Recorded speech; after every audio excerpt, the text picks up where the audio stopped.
Good evening, everyone, and welcome to Bleckley County Royal Football here on the Royal Football Network. I'm here along with Mr. James Hagler and his son, Mr. Raleigh Hagler. We are in Macon, Georgia at Henderson Stadium as the Royals have traveled here to take on the Northeast Raiders in a big Region 3 AA matchup. And we're just about to get underway. The Raiders won the toss and had deferred. They will kick off.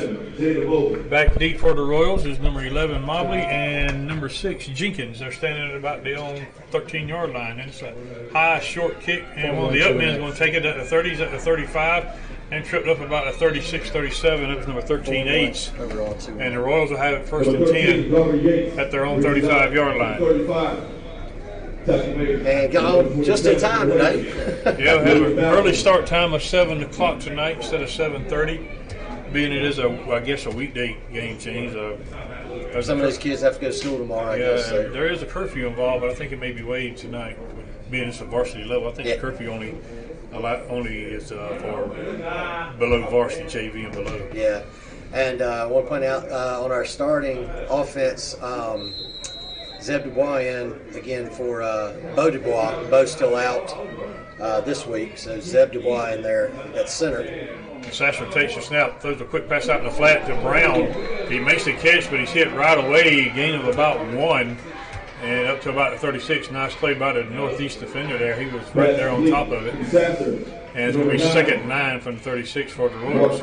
Royals in their white helmets, white jerseys with the purple pants tonight. Northeast is in their black helmets, black jerseys, and gold pants with the red numbers, their home uniforms. And both teams undefeated in the region tonight, so big game for both teams. Yeah, both teams with one loss in there on the season. All right, Sasser's in the shotgun with twins to the right, one to the left, and Stevens in the backfield with him.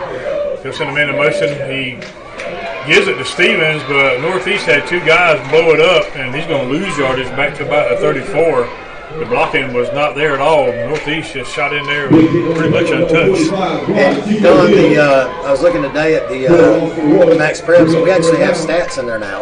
Okay. So all of our stats are loaded, and we can talk about what some of our guys have done this year as we go through. We'll start off by talking about Dom Sasser. He's 66 for 117 this year with 1,059 yards.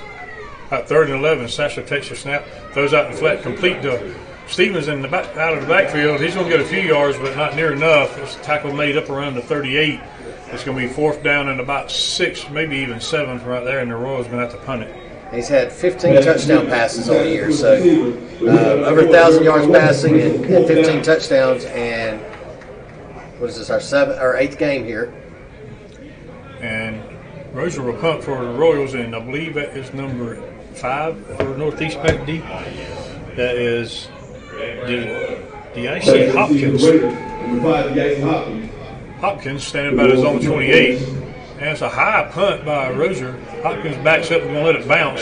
It hits about the 25, takes a Royal bounce over the 20 and over the 15, and we may have touched it right around the 20. I see a beanbag down there. He got pushed into it. So, yeah, I'm not sure if he touched it or.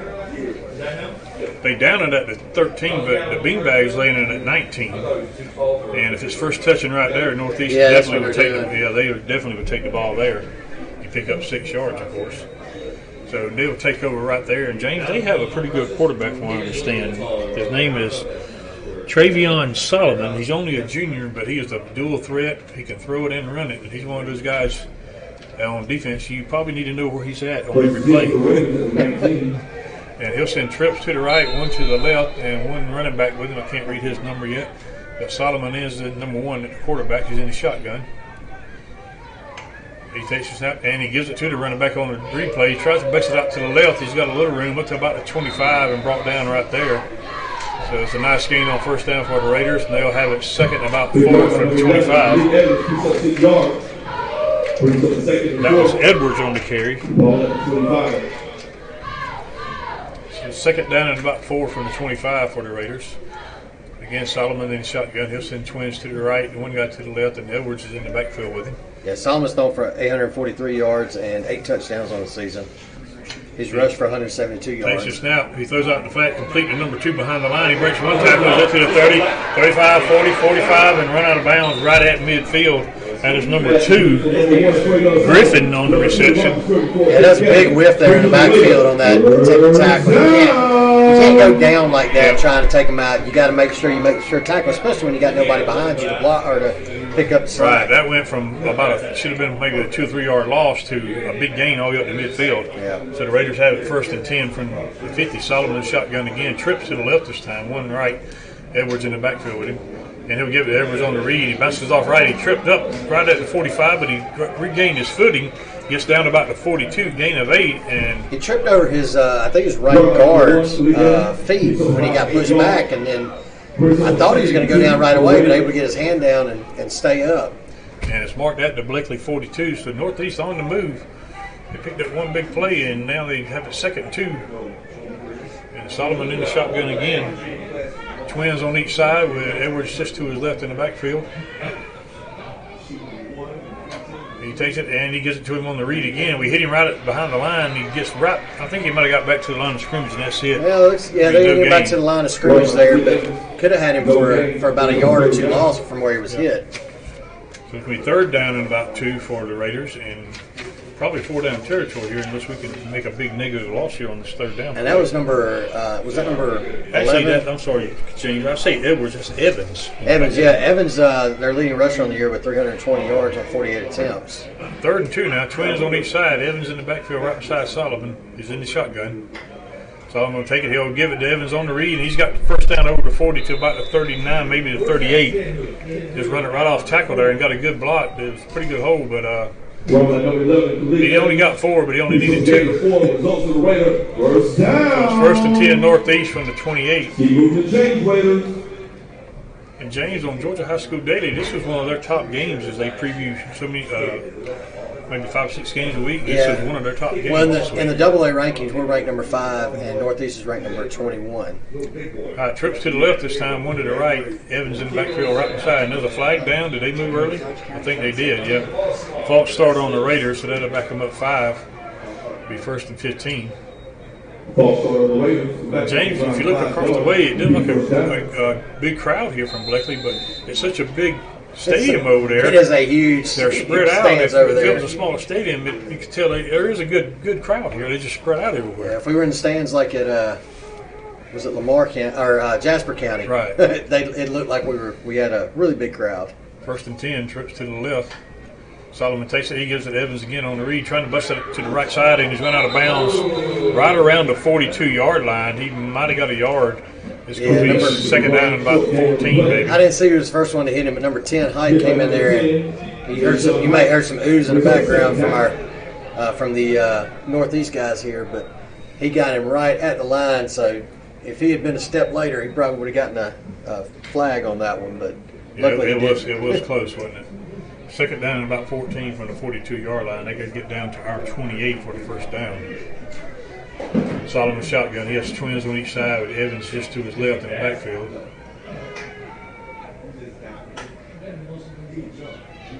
And trying to get us to jump, and we won't. Kind of quiet. It's quiet enough that we can hear him clap. I think Northeast just called a timeout. They did.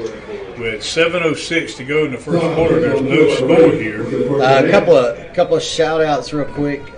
We've got Ken Howell watching from Blairsville. Got Mike Sasser's having his own watch party out in Utah. Wow. Mike rewatches us every day, every game. I don't know if he'll rewatch us tomorrow after watching I'm going to go out on a tonight, limb here and say there's probably not a lot of Bleckley County fans in Utah. There's at least one. There's one. You're right, one. And hello to Mike out there. And we've got, let's see, Najee's dad is watching. And who else? Sean Jenkins' dad. Hello to everyone out there, and stay with us.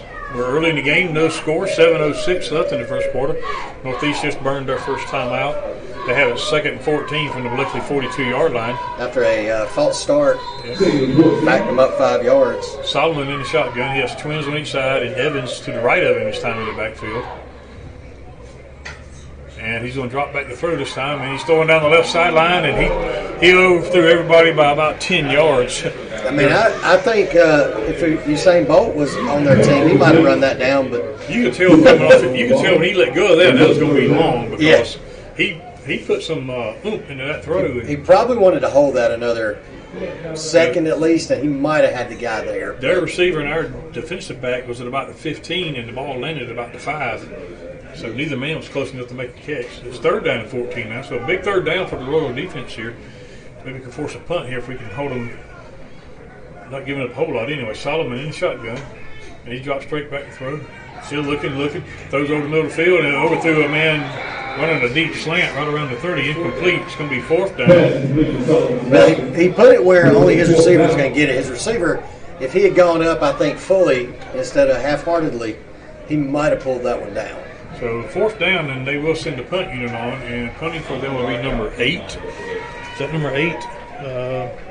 Ottoman will be punting for them, and back deep for the Royals are Mobley and Jenkins. And there's the snap, and he gets it off, and it's a terrible kick. He shanked it over to the left, and it hits about the 32 and is rolling sideways, and looks like they have a guy going down it right around the 31. So the Royals get pretty good field position considering he punted from midfield. Yeah, that was only a 12-yard punt.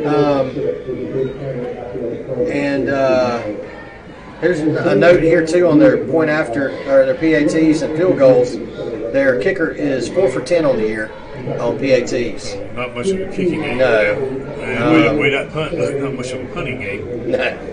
But we'll see. With 6:46 to go in the first quarter, no score. Bleckley takes over on their own 32-yard line. That's where they actually spotted at. Sasser's in the shotgun with twins left, one guy right. He'll send a man in motion. That's Brown. He takes it and he gives it to Stevens on the read. He breaks one tackle, pulling the guy with him over to 40 and gets up to about the 41. I think that was Butler. That was Butler. You're right. Butler on the year is 648 yards. And James, I thought he went down at the 41, but they're giving him the 42. It'll be a first down. Yeah, Butler had a massive game. He and Stevens both had over 200 yards rushing a couple weeks ago. But about 3 weeks ago.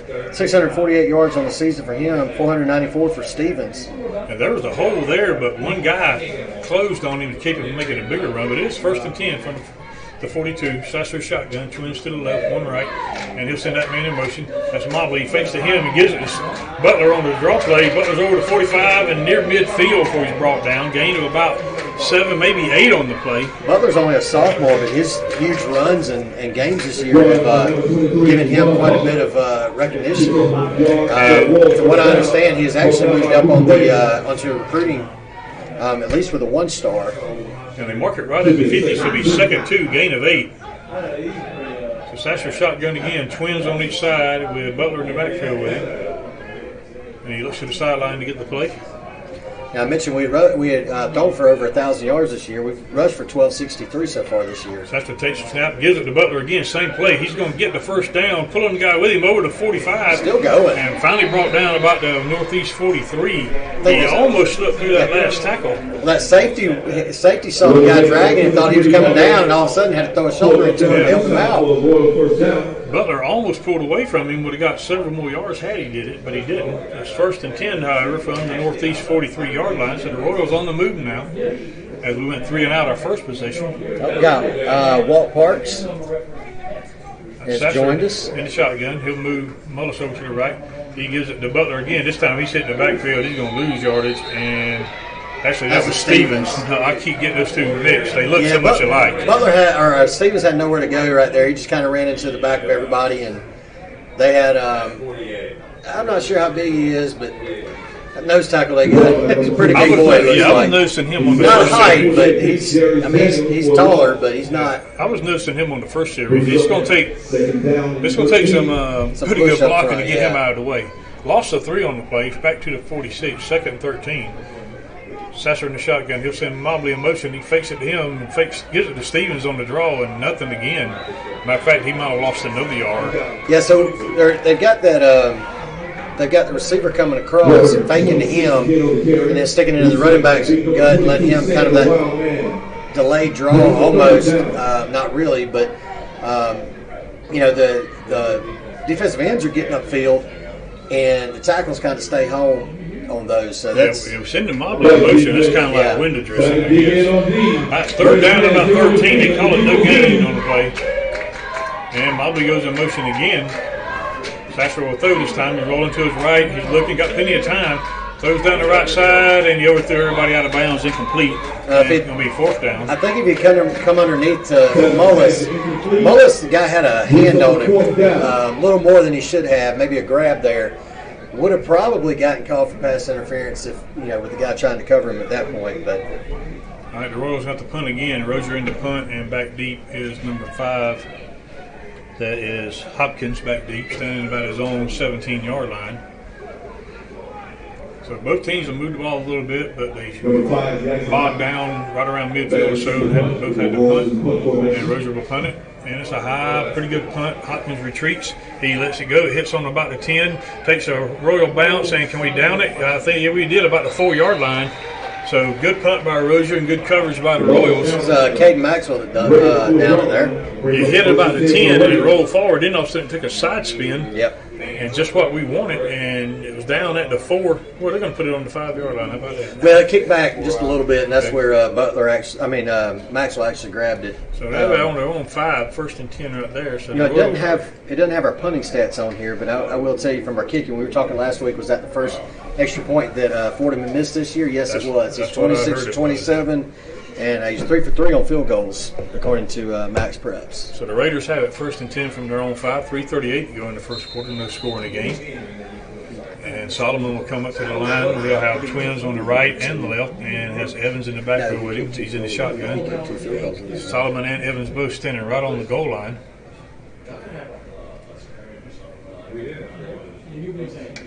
He takes it, he fakes, and he wants to throws a stone over the middle. It's complete up around the 15-yard line. Going to be close to a first down, depends on the spot. Yeah, Jenkins came up and hit him real quick, but I think he got to give it to him. Yep. Yeah, he got across the line is where when he hit him. So progress got him to the 16. That was number 15 on number 16 on the catch, I believe, Dennis. And it's going to be 1st and 10 from the Raiders' 16-yard line. Their numbers are a little bit hard to see. Yeah, that dark red on those black jerseys are hard to read. So 1st and 10 from the 16. Now they'll put trips to the right, one to the left. Solomon will go in shotgun with Evans just to his right. And he'll fake the Evans again. Throws out here in the flat. It's complete to number 8. He breaks one tackle behind the line. He's over to 20, 25, 30, 35, 40, 45, 50 down the sideline. Gets a block. And there he goes. Touchdown Northeast. Hold it. There's a flag down. Oh, there's a big flag down. Is that a flag? Flag down. There's a flag back at the 20-yard line. Let's see who this is on. You got the one lineman who doesn't want to run all the way down the field, pointing to the flag, saying, "Look, it's back here." They threw it to number 8 out in the flat, and we had a missed tackle, and he went down the sideline. And that's the second missed tackle. I think they are bringing it back. The penalty may have saved us right there. That's the second missed tackle out there on the edge by Mays. He's got to square up and make sure he makes that tackle instead of diving. And they had some good blocking over here on the sideline. I think he's. And the referees are talking it over. I don't know if they're going to bring this back or not. Both teams are standing right around midfield. And nice. They're waving the flag off. They're waving the flag off, and it is a touchdown. And I don't know why they waved it off or what the penalty was. But they're going over to explain it to Coach Sasser now, who's not a happy camper by any means. Well, I mean, why do you throw the flag and then pick it up? I mean, unless it was something like illegal man downfield, and you determined that it was not, and Coach Sasser doesn't even want to hear. Oh no, there he is. Apparently, I thought Coach Sasser walked off. And apparently, the penalty was on the Raiders the way they were acting to start with, but they waved it off, whatever it was. So they're on. Kicker's on for the extra point. I can't see his number. Yeah, he's number 78. He's 4 for 10 on the season on extra points. There's the snap. It's set down, and it looks pretty good from here. No, wide left. And no, he missed the wide left. He hooked that one bad. But he did get it up there. He got it up. He just pulled it really bad. He's not happy about that as he throws his tee over. So this is the I will 2:48 to go in the first quarter. Northeast leads at 6-0 on a 84-yard touchdown pass. Yeah, and I'll make the point too. Except for the last 2 weeks, we have trailed at least 6-0 in every game. Because the other team has scored first in every game except for the last 2 weeks. I'm sorry. Yeah, the last 2 weeks, Jasper County and than our shutout against Lamar last week. So, well, you know, I was thinking about that penalty. They could have been for illegal man downfield, but then when they talked it over, the pass never crossed the line of scrimmage. Then it's not a penalty. And that's what I was saying. I mean, if that's the case, that's great. You know, go ahead and wave it off. But anything else is you don't throw it unless high, short, end over end kickoff, and Yates will take it at 25, he's at 30, come down the sideline 35, and going to be brought down right there at the 35-yard line. Well, he made the first man miss just by stopping in front of him and then turning to the left, and the guy just missed him. Didn't even stand a chance. That had to be what happened down here. Yeah. Because the pass was behind the line, and that's true. I mean, the lineman can go downfield because the ball has to cross the line of scrimmage. But I will say, that's got to be what it was. That's the only thing I can figure. Based on where it was thrown, that's got to be what it was. So. First and 10 Royals from their own 35. We trailed 6-0 here with 2:42 to go in the quarter. Last week we saw a mix of pink and yellow flags. We've only seen the one flag tonight, and it was pink. So we'll see. First and 10 now from the 35. Sasser in the shotgun. He's got twins to the left, one to the right, and Butler in the backfield with him. And he gives it to Butler on the read, and he's hit behind the line, but he spins off one tackle, and he only going to lose a yard when he could have lost a lot more. Yeah, initial hit, he lost about 3 based on progress, but he was able to spin out of it and get back to a 1-yard loss at least. All right, second and 11, and we had a couple good runs on the last drive, but for the most part, Northeast has been all over our run game. But if you look at that defensive line, James, those are some big bodies down there. Yeah, they got 4 big boys up there in the middle and on the edge. Probably hard to block one-on-one. Sasser takes the snap. He's going to keep it on the option. He's over to 35 and going to get near to 40 before they finally bring him down. Gain of about 6. It's going to be 3rd and 5 from right there. Well, and you can tell they watched film on us and looking for Stevens, and definitely looking at Stevens and Butler on those plays.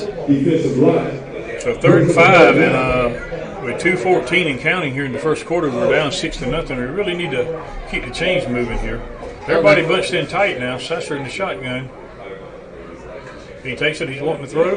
He's looking. Got plenty of time. Now he's under pressure. He's going to pull it down, and he's going to run it and run out of bounds around the 42 or 43. Going to be shot first down by a couple of yards, and it's going to be 4th and about 2. I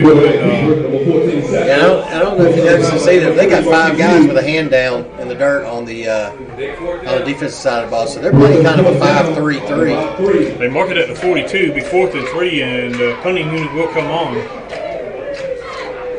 And Rozier will punt it, and Hopkins will go back deep. He's standing about his own 25. Now he's backing up just a little bit more.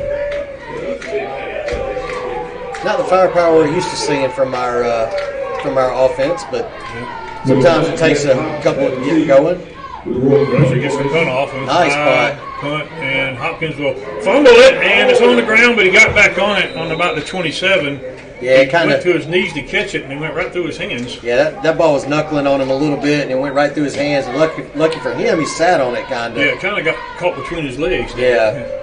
But they do recover, so they will keep the ball at their own 27 with 1:49 to go in the first quarter, and Northeast leads at 6-0 on an 84-yard touchdown pass.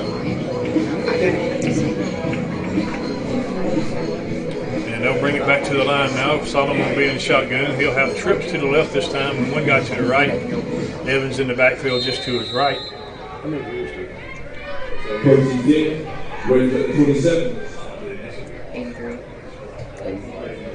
Solomon takes a snap. He's wanting to throw. He's looking. Now he's going to pull it down and run with it. And we got a guy chasing him. Now he's going to pull it and throw it anyway. It's incomplete. He almost went over the line of scrimmage, but he tried to dump it to a guy out in the flat, and he just dropped it. Probably should have been called. Yeah, he was close right there. I think the rule is at least 1 foot has to be still behind the line when they let go of it. I think what they say, if any part of your body is behind the line, it's a legal pass. So 2nd and 10 from the 27 after the incomplete pass. Solomon brings them up. He's got trips to the left, one to the right, and Evans is in the backfield with him. 2nd and 10. Solomon takes it, and he gives it to Evans on the read. He's trying to dash around, and we hit him right around the 30 and bring him down right at the 30, gain of about 3. It's going to be third down and about 7. It was number 5, Zach Stanley, that came out of the line kind of and made a hit. James, we're talking about all the pink. If you look down, you see Northeast cheerleaders are having the pink pom-poms tonight. Yeah. And pink hair bows and all that. So they are up in the stands. It's all about breast cancer awareness month. Yep. So it's third down and 7 from the 30.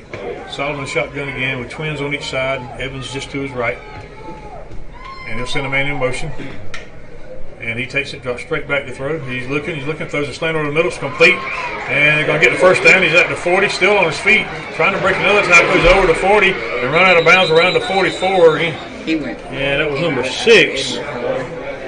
Brandon Watkins. Number 6 on the catch, Watkins, Brandon Watkins. We started Brandon Watkins in Bleckley. Well, he made a great play on that, and then made some guys miss on the tackles. Was able to pick up the first down for Northeast. So it's first down at their own 44 after the game. Northeast on the move again. They lead 6-0 with 49 seconds to go in the first quarter. And Solomon will put trips left and one guy right. Evans just to his left in the backfield. And he'll take it. He'll fake to Evans. He's wanting to throw. Going long down the left sideline, and they got a man down there, and it's incomplete. He hit him right in the hands of all places. Well, I couldn't tell if it hit him in the hands or if it hit our guy in the helmet. It hit him in the helmet. It might have hit a shoulder pad. I think it nicked the helmet and got the shoulder pads. Is what it maybe overthrown just a bit. Yeah. So second 10 from the 44. But I still say if he's able to turn around and find that ball, he might make an interception on that. So second 10, and Jane, I was looking at a lot of the big guys that play defensive line. They're on that offensive line as well. Yeah. Same kids. Solomon takes it, gives it Evans on the read right in the middle. He just powers his way up to midfield almost. Well, it'll be a gain of about 6. The good thing about that is they'll be tired in a little while. And they put it right at midfield. It'll be third down and 4 right there. And with 24, he may not run another play. We'll see. They're huddling up. But they're going to get to the line. They probably will get a play off. If the play clock is ahead of the game clock, so you don't have to snap if they don't want to. We're down to 12, 11, 10 seconds. And it looks like the coach is telling them not to run a play. We're down to 5 seconds. Yeah, they may just hold it here, take a minute to talk about this third down. They're not going to snap it. The quarter's going to end right there with the score. Northeast 6, Bleckley nothing. Give a big shout out to our touchdown club, James. Helping us out this week. Yeah, touchdown club. I want to thank them for their. Northeast always charges. It's one of the few places we go that does charge for broadcasts. So I want to thank them for providing that. And also, we got a second. Our internet provider again this season is NoblesNet. You can call Chris Nobles at NoblesNet to help people who can't get internet. 478-308-0596. Again, 478-308-0596 for NoblesNet. And, Touchdown Club, like I said, I want to thank them. If you're not a member of the Touchdown Club, you can go to their Facebook group, inquire how to join, get your special parking, season tickets, everything else. And get involved with the fundraising and everything for the team. All right, we're about ready to start the second quarter here. 6-0 Northeast leads it, and they have it 3rd and 4 from right at midfield. Nose of the football just touching the 50-yard line. So a big third down for the Royal defense here. So far, Northeast has been as advertised. I was told they were pretty good, and they look it so far. Solomon takes the snap, gives it to Evans on the read, and he's going to be shy of the first down, but he's going to be about a yard shy. Big Willie Harris got on his back and was holding him, and number 1, Scooter Slappy, was able to push him back, so that's what made it short. But it looks like they're going to go for it. May try and go a quick snap here on 4th and 1. 4th and 1 from the Bleckley 47. They got to get to the 46. Solomon in the shotgun. He takes it, and he gives it to Evans on the read, and I don't think so. I don't think so, but it looks like they may. Oh, no. The guy on this side's running backwards. It depends on the spot. His knee went down well before the line of the game. The guy on this side originally started running out of the 46 and backed up to the 47. So his knee went down well before he got to the 46-yard line. It's definitely going to be short. Yeah, they're going to look at it, but it's going to be Bleckley football. No. There's no reason to even measure this. You got to look at where everything's sitting. I mean, I think he just wants to get a clear look at the change. That's why he's making everybody move. I don't think they'll bring it out. Well, they're going to. I mean, it might be at the 40s. He might have had to get to the 41.5, but the ball obviously is spotted about the 42. They had to get just shy of the 46. I'm sorry, 47. You're 5 yards off.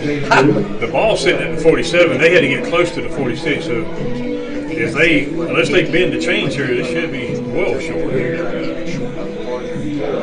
And it's a good yard short. Oh yeah, wow. It's at least a yard short. And the Royals will take over on downs. First and 10 from their own 47. And there's a good defensive surge there because Evans took the handoff and tried to run off left tackle. Well, it looked initially like he was going to get it, and he got stood up out there on the edge. I did not see who made that first hit, but it's a great play by our defense to get that stop. His knee went down. He was well short of the line of the game, but like you said, I thought the official was going to give it to him for a moment there. So first and 10, Bleckley from their own 47. Just underway in the second quarter. We're down 6-0. Sasser's in the shotgun. He has twins to the left, nobody to the right.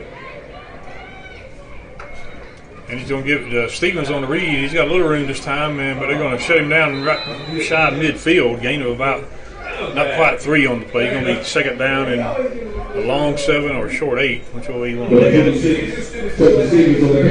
Yeah, well, they marked it right at midfield, but I don't think he got that far. It's going to be second down and about 7, right at the 50-yard line. Man, I wish they'd turn off those police lights over there to the left. Sasser, twins to the right, nobody left this time. And he gives it to Stevens again. And Stevens over to midfield. He gets hit hard about the 46.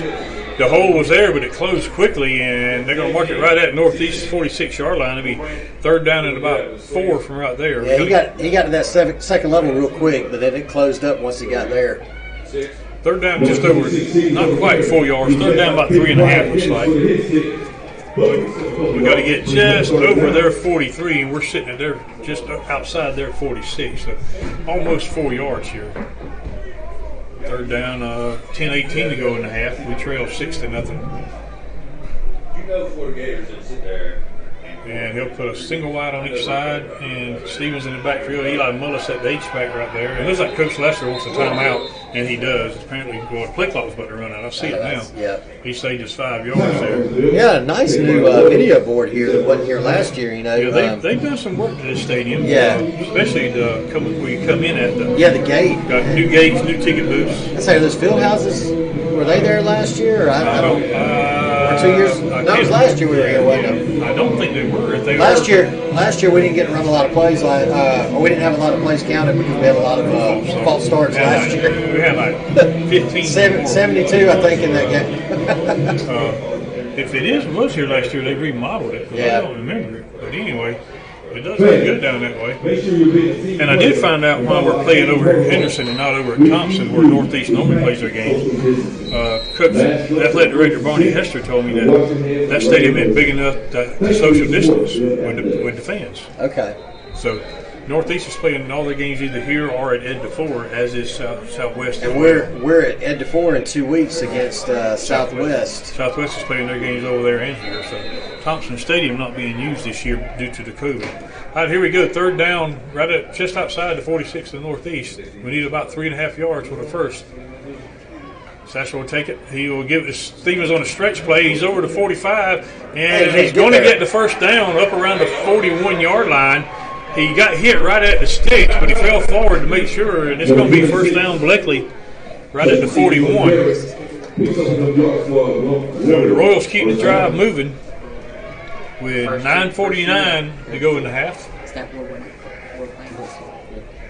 Yeah, you know, you would think with I guess they want to make sure they get plenty of ticket sales having the games, but all you got to do is shrink the crowd size, I guess, like Jasper County did. Sasser takes the snap, and he gives it to Stevens on the draw play and nothing doing. I don't know if he even got a yard. Well, he reached the ball out. The guy on this side is giving him the 40. He might have got a yard to the 40. It's going to be second and well, now they spotted the 40. The guy on this side said 40. On the other side said 41. They didn't even look over here, and I think he might have had a better view of the reach there. No gain, be second and 10 from the 41. Sasser in the shotgun again. He has single wideouts on each side. He takes it, he fakes, he's wanting to throw, going long down the left sideline. Got a man, and there it's caught. Touchdown, Bleckley County. That was number 12. Number 12, Yates. Or Yates. He beat his man. Dotwan Yates. Yates beat his man by a couple of steps, and Sasser put it right on the numbers, and Bleckley has tied the game here. That was a beautifully thrown ball. I mean, he put his hands out, and it just fell right in. So James Fordham will be on for the extra point. We're tied at 6 with 8:53 to go in the half.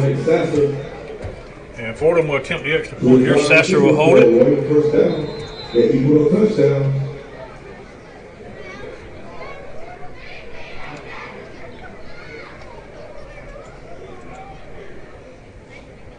There's a snap that's set down. Kick is up. And he may have hooked his, did he? Yo, he got it in there. He got it in there. Barely got it in there. It looks like they got a big fan over on this side blowing across. Yeah, I thought he had missed that to the left, but it got in there. So Bleckley leads 7-6 with 8:53 to go in the half. Yeah, you got we've had a lot of wind here today after the hurricane came through last night. And you can see the flags they're dancing a lot down there on the goalpost. So the flags are dancing quite a bit. So that explains why both of them went that way a little bit. Really zooming in to show you how much they're moving down there. So that shows why it went to the left on both of them. But luckily he was able to sneak it in there. Speaking of kicks, did you see the quadruple doink from Rice last week? How does that happen? I mean, probably that's just the first time ever in the history of football. Goodness. Unless you're a Chicago Bears fan, you know how bad that could be with the doinks, but the double doinks. But all right, with 8:53 to go in the half, Fordham will kick it off, and back deep for the Raiders is I can't read their numbers. They're both guys. So number 5. Number 5, that is Hopkins. I guess a double-digit number, but I cannot tell the number. Hopkins has been returning punts for him as well. So Royals up 7-6 on the 41-yard touchdown pass from, and that Fordham Wind got that one bad. Just shanked that one bad to the left out of bounds. I think the wind got it. And let's see if the Raiders want to take it on the 35 or have them kick it over. Where did they spot it? There's wind. It went out of bounds. We're up around the 30, I thought, but the way that thing was duck hooking and floating, I'm not sure where it went out of bounds at. Well, if it went out inside the 35, they're going to take it at the 35. And that's where they are. That's where they are going to take it. Don, the wind's blowing really hard on our right side, on the south. I guess that's the south end zone. Look at the flags on the north end zone. They're barely moving at most points. I don't know if it's just because it's higher behind us. Well, it's more open on this end. It is. That's what I'm saying. It's wooded more area open. down that way. Yeah.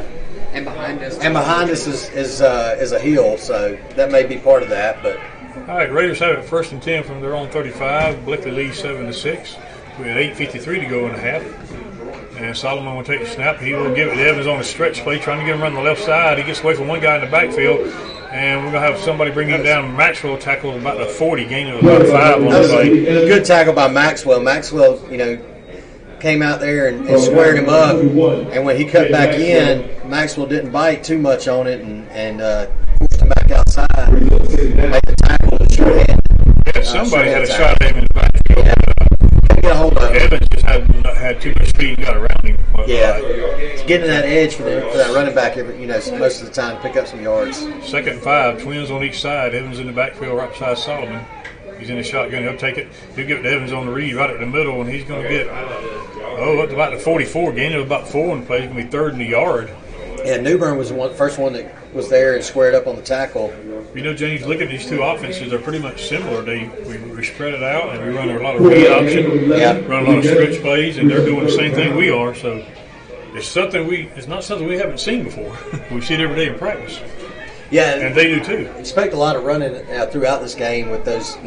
Both teams have gone for that big shot. Ours connected, theirs didn't. Their big touchdown was on a screen play. At 3rd in the yard from the 44. We're showing blitz, and we come out there and Solomon fakes. He's going to keep it around the end, and we got a guy chasing him, but he's going to get the corner and get the first down and run out of bounds around midfield. That's just pure speed right there. That was. He just flat can't out. do anything about that. I think that was 28. Let me see where I can find 28. We had to play Demetrius Pope was out there in front of him, and Solomon just was able to outrun him to the corner there. We had to play red, and but like you said, the speed got him around the corner, and to mark it at the 48, be 1st and 10 right there. Because any other quarterback not that fast would have lost about 7-8 yards on that play. So 1st and 10 Raiders from their own 48, and 7:26 to go in the half. We lead 7-6. Solomon, everybody bunched in tight now. Solomon takes it. He wants to throw, dropping straight back. And he's under a rush. He reverses the field, coming back this way. He's still looking. He's throwing long down the middle of the field, and it's caught by number 8. And he breaks another tackle. And we finally bring him down. Well, we're trying to bring him down. He's still going. Down around the 6-yard line. It's going to be 1st and goal right there. Yeah, and he lost the ball there at the end, but that was on the stretch as he was coming down. He was down. No football in the place. Well, they're bringing it back to the 10, saying he was down right there. I think they blew it dead. Progress may have been blown dead. Well, he got another 4 yards after they thought he was down. Solomon, he reversed his field and bought some extra time, and he's reached number 8. Let's find his name. Ottoman made the catch and almost got in the end zone, but they blew it dead at the 10. So still 1st and goal right on the 10-yard line. And once again, that deep pass is what's gotten us. And that's 2 plays in a row that Solomon has made a play with his legs. He takes the snap, gives it to Evans on the stretch play, trying to get around the left side. He cuts back in. We're trying to pull him down and bring him down around the 5. It's going to be 2nd goal right there. I think that was Willie Harris that got an arm around him as he cut back in. But he's going to have to come out because he lost his helmet. So that was number 11. Number 11, Evans. Evans has to come out because he lost his helmet. His 2nd goal from the 5, and number 4 goes in, take his place. That's Robertson, Jeremiah Robertson. So Solomon brings him through the line, twins on each side, and Robertson in the backfield with him. 2nd goal from the 5. And this is where speed will just eat you up. A long count.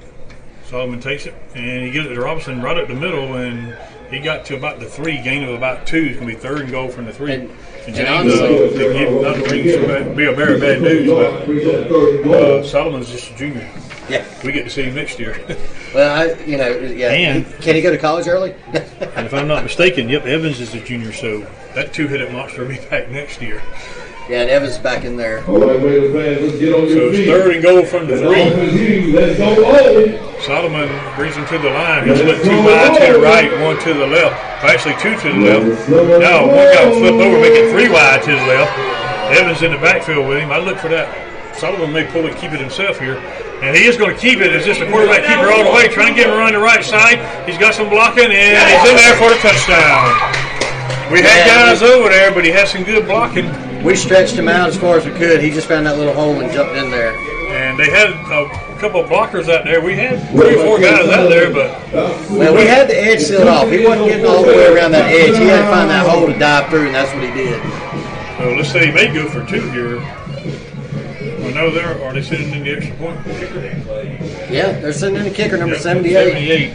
I've seen kickers wear 90s, but not 70s. If I can find that young man's name here. 78. Escobar. He missed his first one. He hooked it wide left.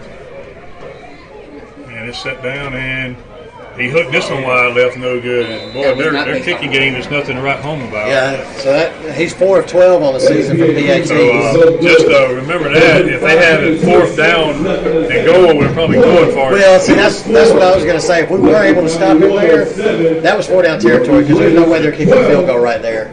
So that makes it Northeast 12, Bleckley 7 with 5:20 to go in the half. And that one was not blamed on the wind. The wind was blowing the opposite direction. That was just a bad kick.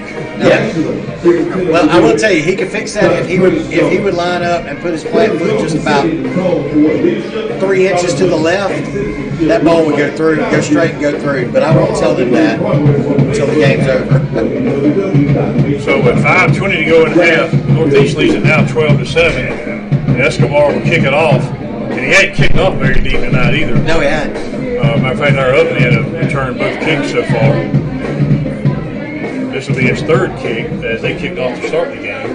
Yeah, it's been a couple of high short kicks, and they're going to swap. We're going to swap Stevens and Ates. Escobar will approach it in just a moment. And it's another high short kick. And Stevens will field at about the 24, is at the 25 to 30, and run out of bounds around the 34-yard line. There comes a late flag. I think it's not going to be on the tackle. It happened right around here around the 40-yard line. Maybe an illegal block. It came in right as the play was being made. Yeah, and went out of bounds at the 34. We got a question on here. Why are they playing tonight? We're playing on Thursday night because they have limited stadiums to share between 8 teams here in Macon, and so there's they play some tonight, some tomorrow, some on Saturday. And so it's just this Thursday game. The only stadiums they can use is this one and head to 4. Like you said, with that many teams, there's just no other option.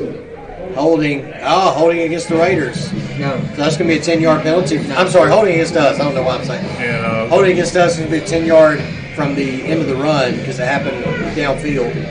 And it'll be marked at the Bleckley 24-yard line, 1st and 10 right there. It looks like we're waiting for a ball, maybe? The flag came in right as the tackle was being made, but I knew it wasn't a late hit, so I figured it had to be holding.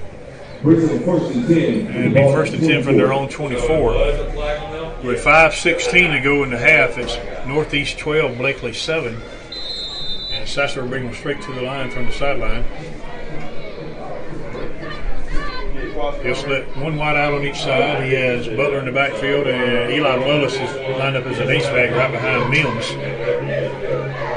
Just let me know. And now he'll send Brown in motion. He'll take it. He'll pitch it to Brown, and Brown's hit behind the line. He lost a lot of yards. They're going to give him forward progress to about the 17. And nobody just not blocked that big man that got in there. He went in untouched right there for absolutely. Well, and I think you had a guy pulling to get out there in front of him, but it does leave somebody unblocked. Yeah, when you pull a guard, somebody has got to pick up that man coming in because you're leaving a big hole there. Well, because they've got five guys with hands in the dirt up there at the front, so they're playing a 5-1-5 is what they're really playing. All the way back to the 16, loss of 8. The 2nd and 18, Sasser takes the snap. He's on the third. They throw on a screen to Butler. It's complete, but he's hit right away at the 20. He had blockers right there, but one guy got by all the blockers. Nobody touched him, and he made the tackle. Yeah, if they block that guy, he's got a big run. I think he read the play pretty well. Somebody could have blocked him, yes, but I think he read the play pretty well. If you put a hat on him, I mean, Butler has a big run there, but as it is, he gains 3 to the 19. It's going to be 3rd down and about 15 here. With 4 minutes exactly to go in the half and counting. Sasser takes the snap, looking to throw. He's got time. Throws over, it's complete to Yates at the 20. He's at the 25. He's at the 30, and he fumbled the ball. And Northeast has it, and he's picked it up and running with it. And we finally bring it down about the 30. Yates was trying to stretch to get the first down and just coughed it up. And the Raiders will have it at the Bleckley 31-yard line. Yeah, just trying to get the ball up and trying to stretch it out so he can get that first down. And it just, I mean, he was there, just trying, was trying to fight for that extra yard and just got popped out when he brought it up. Yeah, and I don't know if he got the first down anyway because he was close. He was good, yard and a half shy of it when he stretched. But anyway, 1st and 10 from the 31 with 3:44 to go. Northeast leads at 12-7, and there's great field position here. Solomon in the shotgun with trips to the left, or right. One got to the left, and Evans in the backfield with him. And remember, James, they'll get it to start the 3rd quarter as well. So this is the big defensive series for the Royals here. Long count. Solomon takes it, and he gives it to Evans on the draw right in the middle. And there goes Evans. Touchdown, Northeast. Right out the middle. We didn't put a hand on him. And the Royals are in a big hole right now. It makes it 18-7. He went right out the middle, and we did not put a hand on him. Yeah, that hole just opened up, and he was gone. We didn't have anybody there to put a hand on him. We had the safety was being blocked. Was covering a man, and the one quarterback over there didn't step in or wasn't able to step in and make a hit. So they will line up to go for 2 now, 18-7. Their kicking game has not been good at all. And they'll punch everybody in tight. Solomon will take the snap. He's going to run it, or he's going to get with Evans. I'll bet you anything here. And Solomon takes it. No, he's wanting to throw. He fooled me. Now he's going to roll to his right. Now he's going to reverse his field back to his left. Throws it here, and it's intercepted by one of our guys. But in high school, you can't return that. Oh, I wish you could. Yeah, that was Newburn there with the interception. Yeah, if you could return the extra point in high school, we may have had 2 points there. But yeah, he probably would have had 2 points. He had one blocker with him and some others trying to get there, but great job to force that. And just, good hands there to at least get the ball and end that opportunity for them. So still trailing by 11, 2 scores, but still within range. So the offense is going to have to get something going.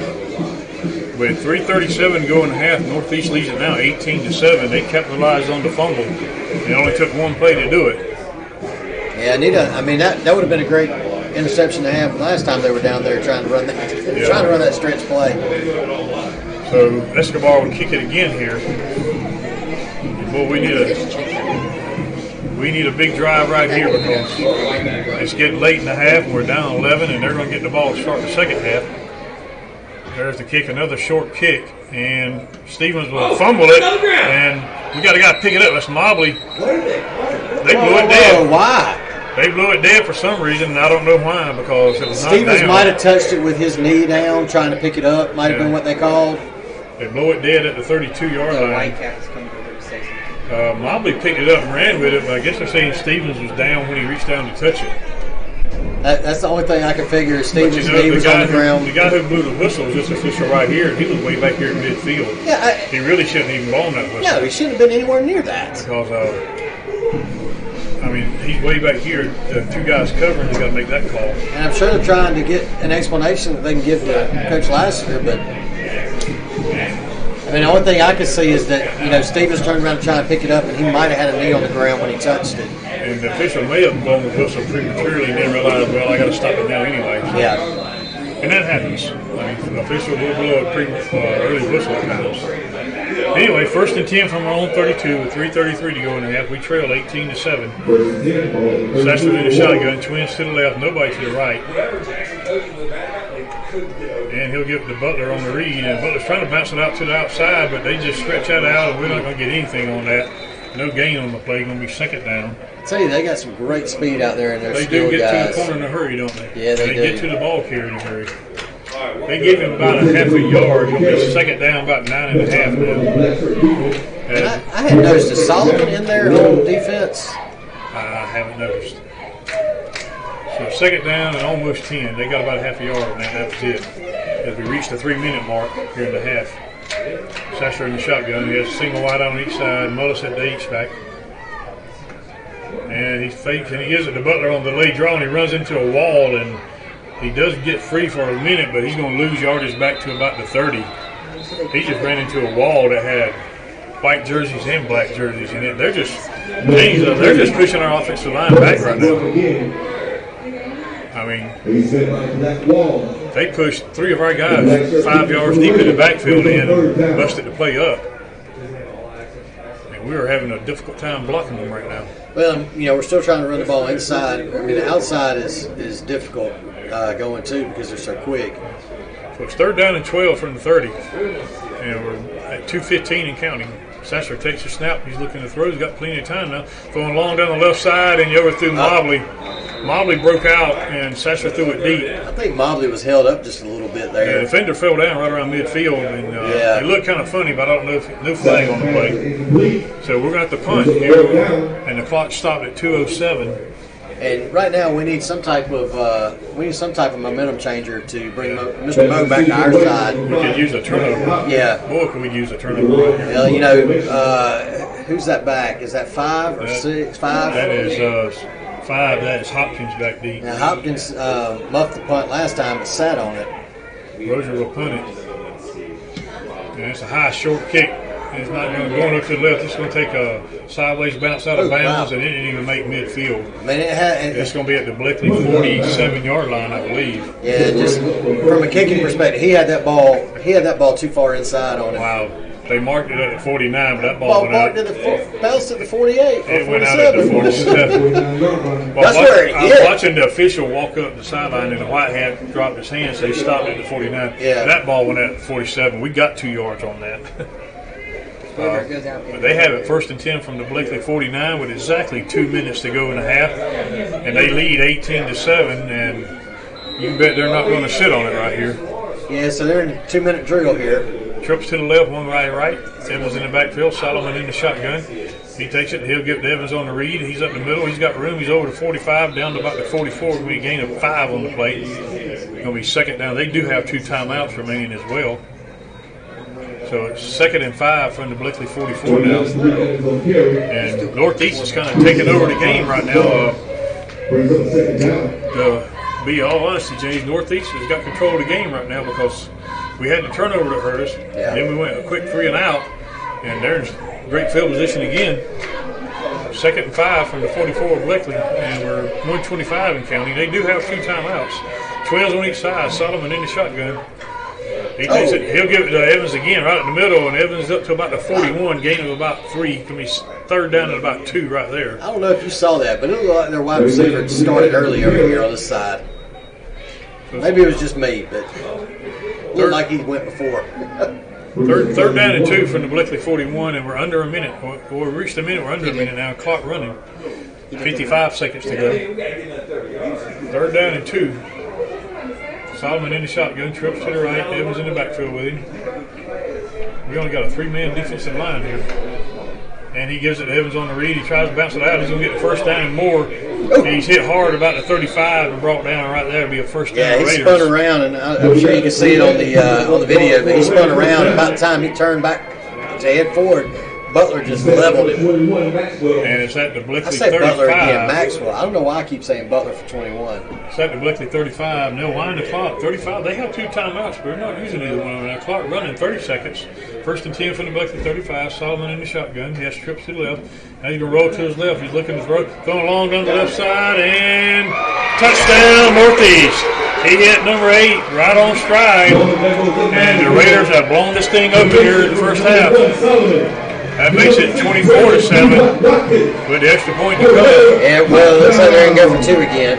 I thought he had overthrown him, but man, number 8, that is I kind of hoped he'd overthrown him, but that is Gilman. He runs straight under with that speed. yeah, And he just now ran right by our guy. They're going to go for 2 here. They're going for 2, but I thought I saw. Okay, I see Solomon. Solomon was headed down towards the other end of the bench, and then all of a sudden they're going for 2. I didn't see him go back out there, but now I see him out there. I'll tell you what, we have not stopped them the last 3 times they've had the ball. With 21 seconds to go in the half, they lead 24-7, and with the extra, they're going to go for 2 here. They missed all their extra points so far. Missed 2 kicks, and we intercepted it on. Solomon takes it. He wanting to throw. He's looking. Now he's going to roll to his left.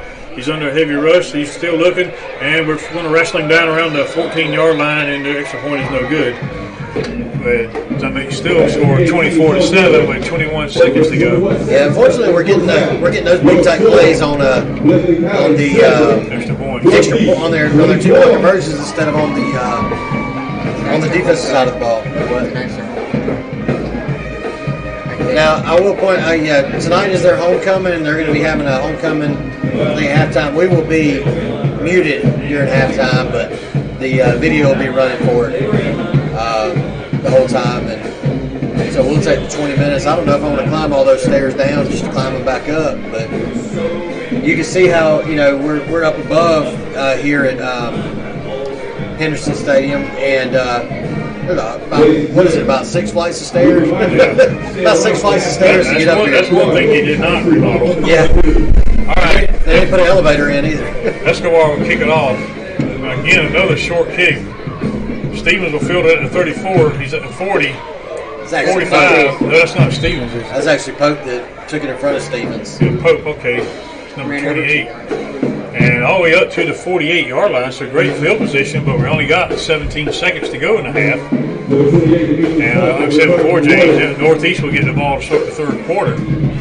Yeah, we've got 2 timeouts left, so you might get a shot to move the ball downfield. You want to do something. You got to get some type of play going because you want to have the ball. I mean, you're not going to have the ball in the second half to start. So you got to get something going just to get some momentum on your side because it's all with them right now. First and 10 from our own 48, 17 seconds to go. We do have 2 timeouts. So let's see what Coach Sasser wants to do here. We are going to line up in our regular formation here. We got twins to the left, one to the right, and Stevens is in the backfield with Sasser. Eli Mullis at the H-back. We got a 3 Sasser takes it. He's rolling to his left, looking to throw. He's still looking. Now he's going to pull it down and run. He's over the 50. Got a guy on his back, and he falls forward to about the 45. Timeout's taken by Coach Sasser. With 6 seconds, that took 11 seconds to run that. And it's going to be second and about 3 from the 44. So with 6 seconds, I guess you got to throw it to the end zone here. Just for fun, it would be about a 67-yard field goal. No, about a 62-yard field goal. Well, and I don't think anybody in high school is going to do that. There was a guy that made a 67-yarder out in Washington a few years ago. He was a senior, had no recruiting, was not being recruited to go anywhere except for, I think, a small NAIA school, and then all of a sudden he ended up with 3 Division II offers the next week. Do you remember Sebastian Janikowski? Yes. Before he went to Florida State in high school, he was kicking 60 and 70-yard field goals. Yes. I mean, and they're talking about they weren't even close. They were well through the ranks. As a matter of fact, I think he kicked one right at over 70 because they showed it was held like on the 35, which would have been a 75-yard field goal. I told you I saw a guy kick it off the crossbar from 75 on a 3-step drop. So it's doable, but I doubt for Not the NFL. So not for our Fordham right now. With 6 seconds to go now at the 44, probably just throw it as far as you can to the end zone here and either hope for an interference or a tip ball or something. Or a quick play. Sasser rolling to his right. He's looking. He's still looking, rolling. And he throws out the sideline. It's complete to Brown. He stays in bounds. He's going to run with it. He needs a lot of blocking and not going to get it. He's brought down at the 37 or 27-yard line. Late flag coming in. Late flag. I think it's going to be on us. I think it may have been It's going to be on us, but I mean, why did he wait so late to throw that? I don't understand. So I think because he's hurt, he felt like he had to throw it.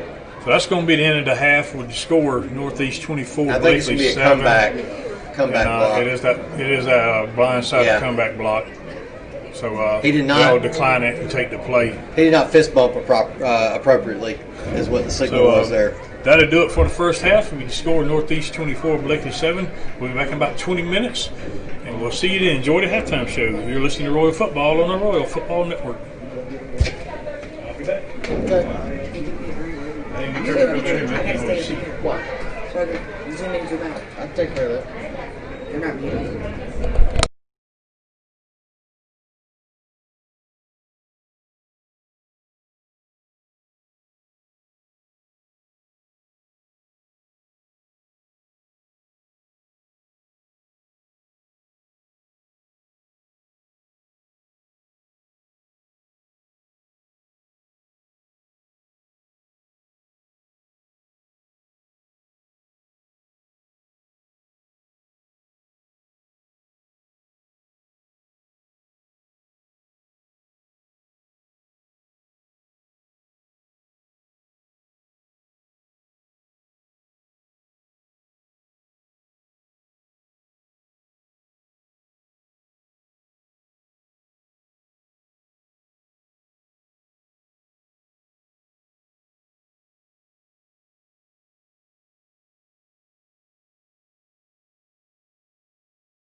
All right, welcome back, everybody. We're about to start the second half. Northeast leads it by a score of 24-7, and they will receive the second half kickoff here. And James, the Royals really they got a mountain to climb and not a whole lot of time to climb. It's going to have to be a completely different second half. For sure. Fordham will kick off for the Royals as the Raiders oversee. They got Hopkins over to the left, and don't know who this young man is to the right down here. Maybe Evans, looks like Evans. It's a high, pretty good kick, and it will be Evans at the 13. He's at the 15, at the 20, running to his left, at the 25, at the 30, and brought down at about 31. Number 7, Tyler Wilcox there that grabbed his leg. And the Raiders will take over at their own 31-yard line. 24-7, they lead it, and it was a close game up until about halfway through the second quarter, James. The Northeast just kind of took over. The big turnover by the Royals didn't help matters none. Yeah, and 3:37. And it's been we had those turnovers, but we've gotten the stops we've gotten have been on the 2-point conversions. That's great, but at the same time, we need some of that. We need some of that defensive play, some of those defensive plays to get the turnovers or loss of yards on the actual plays. Solomon will give it to Evans on the read. He's up the middle, and he's going to get big yardage up to about the 37. Gain of about 6 on the play. Going to be second down and 4. The score was 12-7 Northeast, and we had a third down and long. Was it Brown that caught the pass that tried to stretch it? Or was it 8? I think it was 8. He almost had the first down. He went to stretch to get it. When he did, he fumbled. Northeast recovered, and on one play they scored, and that kind of turned the whole complexion of the game. And they scored again right before half, and they lead 24-7. Second and 4 now. And the 37. Solomon fakes. He throws out the flat. It's complete behind the line. He's trying to dodge one man, and he's going to get the first down up to around the 42-yard line. And it started with that first touchdown they got on that particular play right there. That quick out, quick wide receiver screen. He gets upfield. We miss a tackle. Yep. We've got to avoid missing those tackles, and that's kind of been the key tonight is missed tackles. Yep. So first and 10 from their own 42 now. The Raiders bring them up, trips to the right, one guy to the left. And Solomon's in the shotgun with Evans just to his right. And he's going to give it to Evans on the read, and he's got not much this time, and they're pushing a pile, and I think forward progress is going to stop him just shy of the 45, or might be right on the 45. Yeah, Evans got up to the line and then did that little sidestep slide thing to his left, and picked up about 3 yards on it. But yep. Going to be second and 7 from their own 45. We got it. Here. We're going to have to get that stop at some point and force a punt here, or get a turnover to get the momentum shifted. Because right now they're kind of doing what they want. Yep. It's twins on each side. Evans in the backfield right behind Solomon. Second and about 7. And he gives Evans again on a read right at the middle, and he's pushing a pile forward, and we're going to bring him down right at midfield. He fell forward and fell right on the 50-yard line, so it's going to be third down and about 2 right there. I don't know if you've noticed this, but they're I don't know where their first down guys going. I mean, their chain guys go.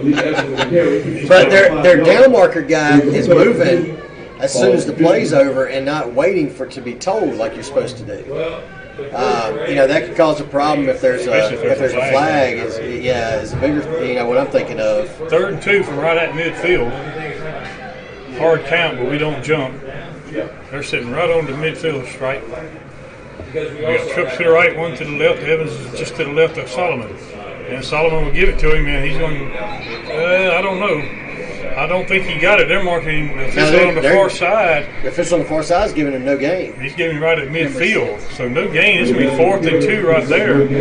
Now let's see if and they're asking to go for it. Yeah, the offense is wanting to go for it. Let's see what the coach wants to do. And it looks like he's going to leave them on the field. It's 4th down and about 2. With 9:07 and counting here in the third quarter, they are going to line up and go for it, or at least they're going to act like it. They may try a hard count here to get us off sides. They're going to split 2 wide on each side. Solomon in the shotgun, 4th and 2 from midfield. And it may be he's trying to hard count. They do run it. He fakes it to Evans. He keeps it himself. And it depends on the spot. Yeah, it depends on the spot. Well, the flag came in. I think a flag came in late. Yeah. The umpire threw the flag late right there, but I'm not sure what that is. As long as it's not a late hit. Now, the spot is very, very close to the first down. Well, let's see what the penalty is. Northeast is saying they got the first down, but Well, it'll depend on what the penalty was and if it was during the play or after the play. We're about to find out. Nobody's really moving either way. Well, it's a face mask on Bleckley, so it doesn't matter. So either way, it's a first down. It was an incidental face mask, but they only needed 2 yards anyway. So it'll be 1st and 10 northeast after the penalty is marked off. It was been very close had it not been a penalty. And 5 yards all the way up to the 43 of Bleckley, 1st and 10 Raiders right there. And they haven't slowed down since the first half game. We hadn't stopped them yet. Twins on each side. Solomon takes it. He's rolling to his right. He's wanting to throw. He's still looking. He's rolling and still looking. Now he's trying to reverse his field, and he's in trouble. We got guys all around him. He's going to pull it down, and we run him out of bounds finally right around the 45. He's going to lose a couple yards. Scooter Slappy got there, and it was a one-on-one. Well, him versus Slappy as well as both number ones. But it was a one-on-one there, and Slappy got him running around, and finally he got out of bounds, but that's one of those plays that we needed was a negative play there. Lost the 2 back to the 45s. We 2nd and 12. And he probably should have lost more than that, but his athleticism kept that play alive, and he got what he could out of it. And Don, we have a question in the comments: is this a region game? Yes, this is a region game. Yeah, it's a big, important region game. Solomon shotgun takes the snap, gives it to Evans on the read. He's parallel in the middle. Boy, he's still going over 40. Flag down. We got a flag. It looks like it's going to be a hold. Right around the 45, the 35. But let's see where that flag came in. It may be a hold on the It's right at the line of original line of scrimmage. So you can see one of the linemen for Northeast throwing his hands up like I didn't do it. So that usually means you did do it. Yeah. He was the one who must have been got called. It would be a hold. Where it was, there was one Raider there, and there was 2 Royals. And those 2 Royals were Stanley and Harris. So I would bet if there was one Raider, he probably did something to hold both of them. It's the only way he could stop both of them. Yeah, he turned around, threw his arms up there, so apparently the official must have said it was on him. Penalty's back to the Northeast 47. It's going to be 2nd down and quite a few here. Supposed to be about 20. Yeah, the spot was right at the original line. They got 4 guys wide to the left this time. Nobody in the backfield but Solomon. He's all by himself. Oh, we got a false start. Their right tackle took a step backwards. That's going to be another 5 yards. That's going to make it 2nd and 25. So we need 2 big stops here and force a punt if we can. And the penalty's back to the 42 now, so it is 2nd and 25 now. Yeah, you can't get complacent and let them pick up something here. You can't get lax here. Yeah, you're gonna have to keep the pressure on to get something going. I noticed Willie Harris is not in the game now. Willie Harris went out after that hold. Okay. They sent on 2 other guys to give him a breather. They split 4 wide to the left, 1 to the right. Nobody in the right field. Solomon's all alone back there. He takes the snap. He's wanting to throw. He's got time. And he throws over the middle of the field. Got a man down there. Incomplete. Boy, he had him open. He had T-Rex arms on that one for sure. He pulled his arms in. And that should have been a complete and a big play. They would have had the first down and plenty more. Down around the 20-yard line of Bleckley. And that was T-Rex arms if I ever saw him. That was number 8 who caught the touchdown earlier. Ottoman. He caught a touchdown earlier, but actually, is that 6 or 8? Solomon couldn't fit that ball any better, I'll say that. Oh, no, it was there. If he extended his hands another 3 inches, that was number 8, okay. He extends his hands another, 6 inches, he's got that ball. 3rd down and 25. Same formation, 4 wide to the left, 1 to the right. Nobody in the backfield of Solomon. He takes it, drops straight back. We're only rushing 3 guys. He's got plenty of time. He's got time to read the book back there if he wants to. He's just standing there waiting for somebody to get open. Willie Harris loses his helmet, and they're still chasing. And we're going to chase Solomon all the way back. He breaks the tackle. Slappy can't get a hand on him. 40, 45, 50. Down the sideline. There goes Solomon, and he almost got the first down. Got it. Big hit. There's a flag at the 48. There's got to be a hold right there, but there was.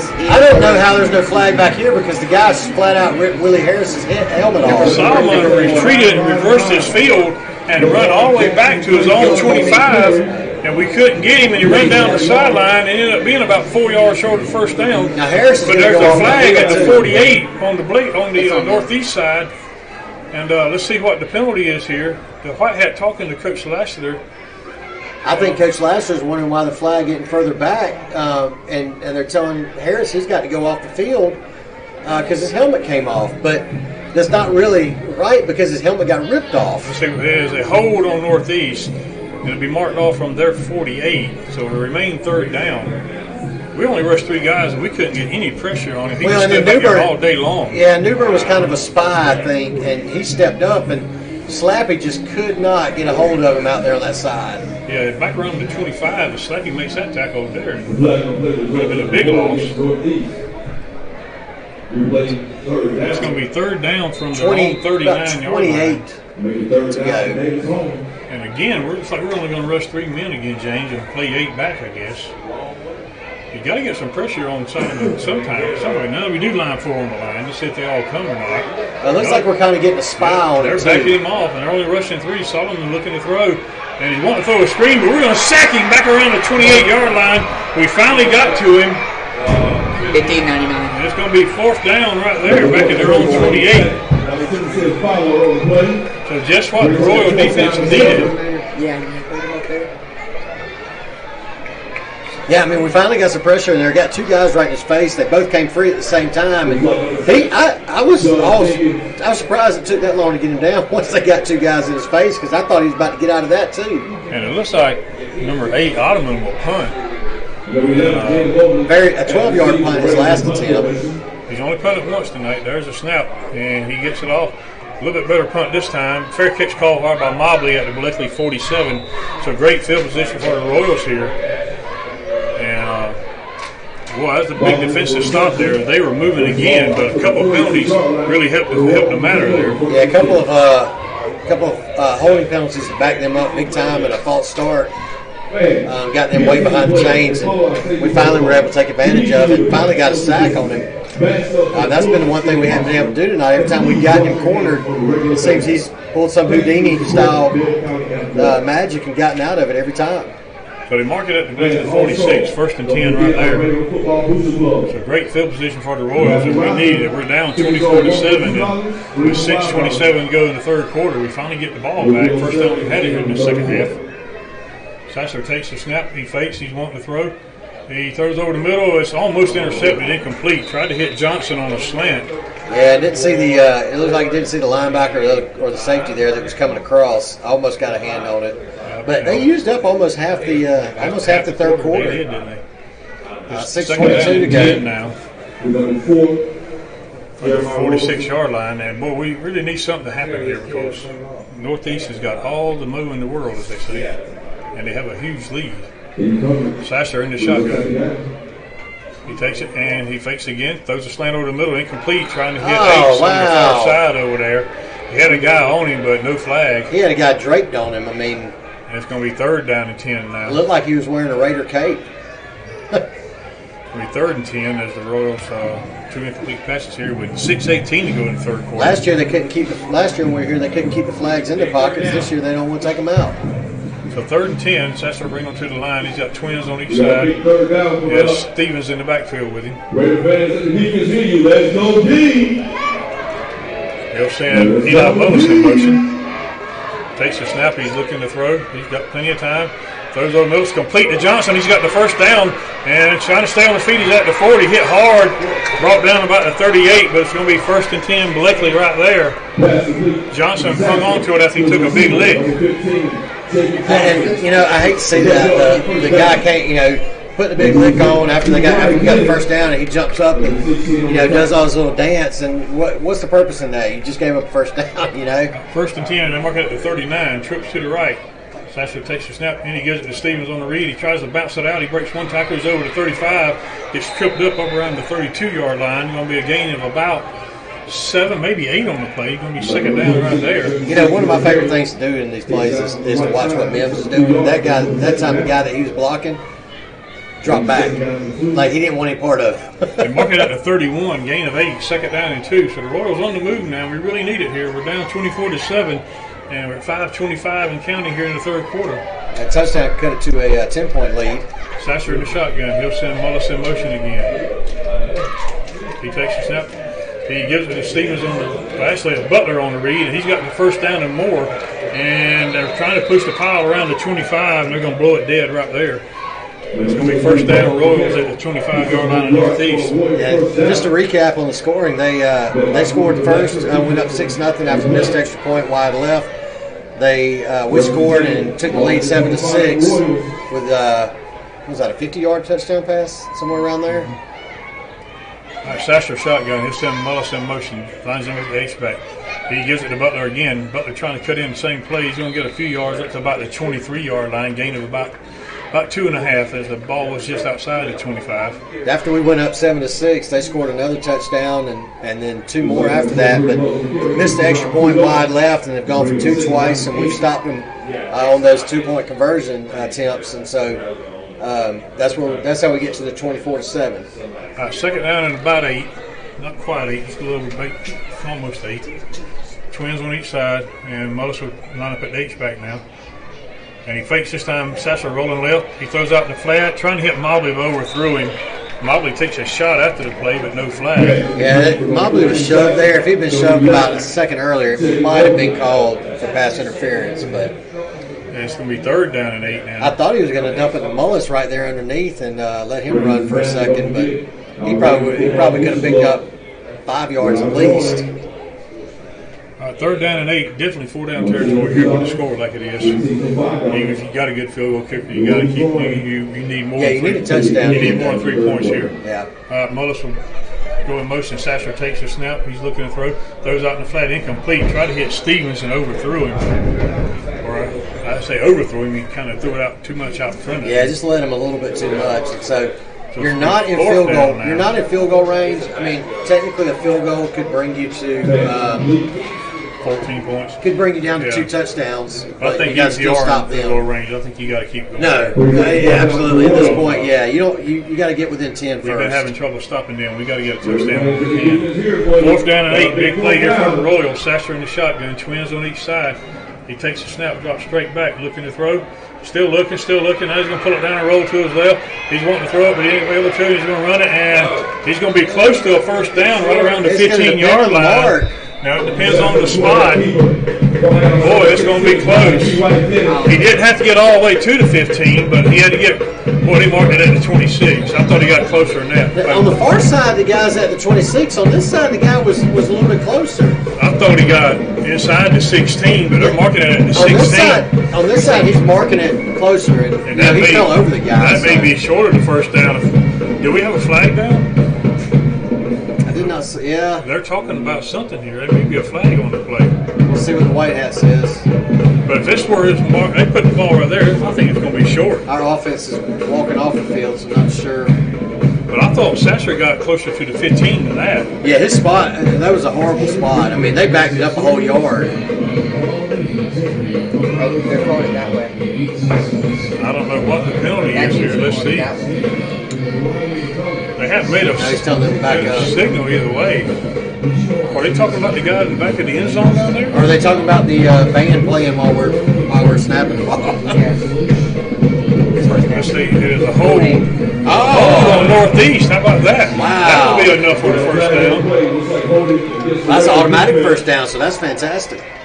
They're going to add it to the end of the run. How about that? Instead of the previous spot. Oh, the flag was all the way out there.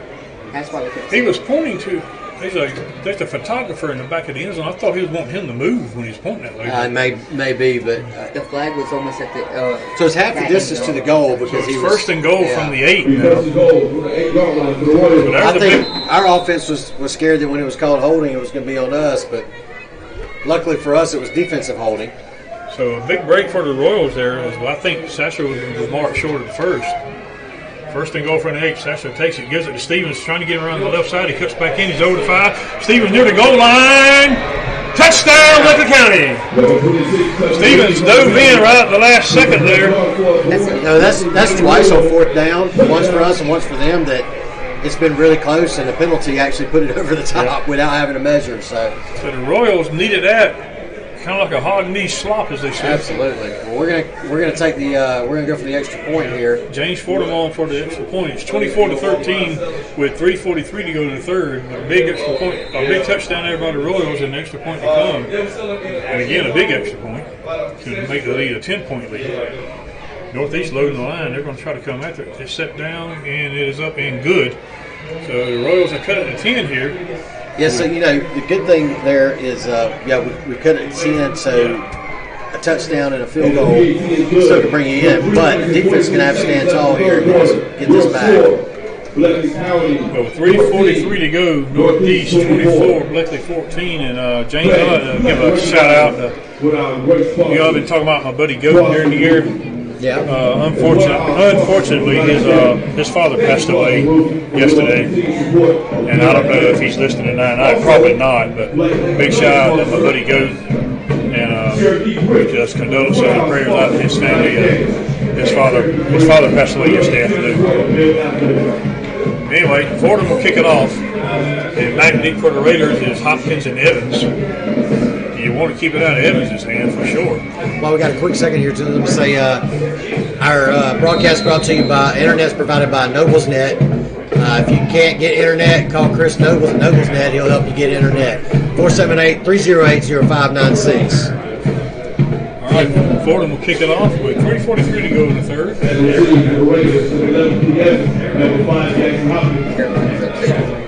And Fordham approaches it, and it's a line drive kick. Evans will field it at about the 9. He cuts to his left. He's at the 10 to 15. Now cutting back to his right to the 20. We got him surrounded. We finally bring him down about the 28. Be 1st and 10 Raiders right there. And James, like you just said, the defense needs a good stop right here. A 3 and out would be great. Yeah, and Evans has kind of been that, and Solomon too. They make that cut. They go to the left, and we kind of abandon our sideline coverage, and then they cut back, and it's left it open for us. There's no backside pursuit. Yeah, we luckily were able to. He cut back to the outside, and we still had a backside guy there, but they were closing in and almost let him get away again. All right, Solomon brings them up. He's got twins on each side, but Evans in the backfield with him. 1st and 10 from their own 28. With 3:35 to go in the third, they lead at 24 to 14. Solomon fakes. He's looking to throw. Throws a slant over the middle. It's complete. Up around the 40, breaks a tackle, and there he goes. I don't know if we can catch him, and we will not. It'll be a touchdown for the Raiders. We hit a quick slant to Ottoman, and our defensive guy missed him, and when he missed him, there was nobody up there. It was just a flat-out stiff arm that got him away, and nobody back. So a 72-yard pass play on a quick slant over the middle. And Maxwell gave a good effort in trying to chase him down. Could stay about the same distance the whole time, but never gained on him. And Ottoman took it to the house, so they answer our score just like that and get that lead right back. It's 30 to 14, and they're gonna try to kick the extra point this time with Escobar. So again, he's now 4 for 12 on the year. Saw him working at halftime. See if that helped him or not. There's a snap. Kick is blocked. No good. And again, we can't run that, but no good on the extra point. With 3:24 to go in the third, it's 30 to 14 Northeast. So they answer right away. One play for a touchdown. That's not what we needed to happen. No. That's far cry from what we needed. Yeah, now we're down 16, which is still 2 scores, but it takes the field goal out as an option for it. Yeah. So. Now we're getting late in the third. You may start thinking about the 2-point conversion if you score again to cut it to a 1-score game. Yeah. Maybe they'll turn it to the Falcons here in the fourth quarter. I mean, we're down 16, so it's about where they wanted to be, where the Falcons wanted to be. The Falcons trailing 7-3 tonight already to the Panthers, so no need to flip over to that and try and watch that instead of this. Stay with us here. All right, Escobar will kick it off. Back deep for the Royals is Mobley and Jenkins. 30 to 14. Northeast leads it with 3:24 to go in the third quarter. We cut the lead to 10, but they answer with one big play. Get the lead right back. And it's a high, very, very short kick, and Eli Mullis will field it, and he'll fumble it. And looks like Northeast is going to have it. And we were just shooting ourselves in the foot here. Northeast will have it. Eli Mullis coming to catch it about the 38. Yeah, and I think he went right through his hands. I think he wanted to catch it and run with it. He should have called a fair catch to give him the opportunity to make the catch. And this could get ugly in a hurry. That is definitely not what we needed after that big score. No, not at all. Yeah, they will have it 1st and 10 from the Bleckley 39. And I will bet we'll see a heavy dose of Evans and Solomon the rest of the way. That's the benefits you have from having a bad kicker. He just kicks it pretty much straight up in the air. And he's done that every time. Yeah. We got to get somebody up a little bit closer for him. The 1st and 10 from the 39. And I'll tell you what, we're down 16. The score here, James, is not. It will be that mountain will be Mount Everest. Yeah. Well, 16 is still 2 scores with the 2-point conversions, but 1st and 10. Now Twins on each side. Solomon will give it to Evans on a read. He's sacked behind the line. No Willie good. Harris. Lost yardage. Willie Harris back around the 42-yard line. Lost the 3 on the play. he just beat his man and ate him up right there. Didn't even give him a chance to go anywhere. Lost about 3 yards. It'll be the second down and about 13 from the 42-yard line as we reach the 3-minute mark in counting here in the third. We definitely need to stop here. We can't go down 3 scores. Solomon in the shotgun, trips to the left, 1 to the right. Evans is in the backfield with him. He takes it, he gives it to Evans on the read. He stutter steps, and he's got a little room. He over the 40, breaks another tackle, stumbles over the 35. Still on his feet, over the 30. He's going to be close to a first down. I believe that was Mays that made the tackle out. And Sorry, number 1, Slappy. they spotted on the 30. Be 3rd in the yard. They got to get to the 29. And definitely 4 down territory. Nope, I was right the first time. That was number 4, TJ Mays that made the tackle. So 3rd in the yard from the 30-yard line, and if the Royal defense ever needed to stop, we need it now. Solomon brings him to the line. He's got 2 wideouts right, 1 to the left, and looks like he's going to have the H-back this time. Maybe the first time we've done that tonight. Evans right behind him, and I bet you Evans gets this on the read here. And they give it to Evans again. He's going to get the first down and more. He's near the 25 before we bring him down. It'll be 1st and 10 right there. Evans will carry. Picks up them yards for a waiter. First down. And then walk it right at the 25-yard line. Be 1st and 10 right there for the Raiders. And now's the time we've got to get a stop. Or a turnover or something. We haven't had a turnover all night. We have not, except for that 2-point attempt where we got it. Same formation again, so look for Evans maybe to get the ball in the same play here. 1st and 10 from the 25. And they do, and they blow it dead. Do we have a false start? Yeah, False start against them. False start on Northeast. So that'll back them up to the 30. Be 1st and 15 right there. Well, that one drive, well, no, I'll take that back. At the beginning of the game, the only thing that stopped them has been the penalties. And they'll wind the clock at 1:30 and counting here in the third quarter. And Northeast really not going to get in a hurry here, even though it's only a 2-score lead right now. 1st and 15 from the 30. We still have a whole quarter to play. Solomon in the shotgun, Twins to the right. And he fakes the Robinson. He fumbled it. And They can't pick it up. It's on the ground, and we may have it. It's still on the ground. And we're trying to get it back around midfield, and the Royals get it back around midfield. The ball's just bouncing around back there, and they haven't signaled yet. That's not a flag. That's a marker, right? Where am I looking at? I don't see it. Pink right there, number 21. Yeah, that's not a flag. Number No, I 20, see it. Christian Newburn with the recovery. And the Royals do recover on the 49. That's just maybe a mouthpiece or that's a beanbag. No, that's the beanbag. I didn't think it was big enough to be a flag. I was just making Yeah, sure. they threw the beanbag on the marker, spotted the fumble. That's what And that's what I thought it was, because it went down. He threw it right at Solomon's feet. So the Royals get a break here, have it 1st and 10 from their own 49 now. Solomon tried to pull it from Robertson, and the ball went straight up in the air, and then it went bouncing around, and 5 or 6 people tried to recover it. We finally got it back at the 49. By it bouncing around, we gained about 5 yards off of it. Sasser brings him up, trips to the left, 1 to the right. He'll send Eli Mullis in motion. He takes the snap, he fakes, rolling to his left. Sasser looking to throw, still looking. Now he's going to pull it down. He's still wanting to throw. He throws out here. It's going to Pete Mobley out of bounds at the Northeast 31-yard line. And Sasser took a hit, but no flag. And it's back in. So a big pass play there from Sasser to Mobley. And it's 1st and 10 from the Northeast 31. And we're under a minute to go here in the third, 55 seconds. So Sasser bought time by rolling out to his left, and finally Mobley got open. And we're quickly to the line. They're trying to get the chain set over there, and they finally do. And we've got trips to the right, 1 to the left. Butler in the backfield with Sasser. He'll send Butler in motion. Sasser takes the snap, looking to throw. They're going to try to set the screen to Yates. They got it complete. He's at the 30. He's at the 25. He needs another block at the 20 to 15. He's at the 10. And touchdown, Bleckley County. They run the screen, and it worked to perfection. So the Royals have cut it back to a one-score game now with an extra point to come. Well, I'll take that back only if we get to 2. Yeah, we'll have to go for 2 here. And that's the decisions being made. Boy, they threw the bubble screen to Yates, and the offensive line got up there and did their job, and he took it to the house.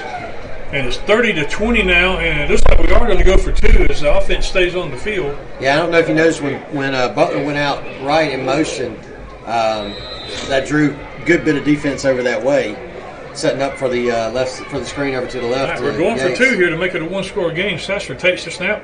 He gives it to Stevens. He reverses it back to Mobley. He breaks one tackle. He's going to have a tough time. He's not going to get it. He got hit backwards. Let's see if he's all right. He got bent backwards on the hit. He's fine. Extra point, no good. So the score remains Northeast 30, Bleckley 20. With 44 seconds to go in the third quarter, so we're right back in the game. And that looked like a well drawn up play. Had it turned out to be the Philly special. Well, here's a big update.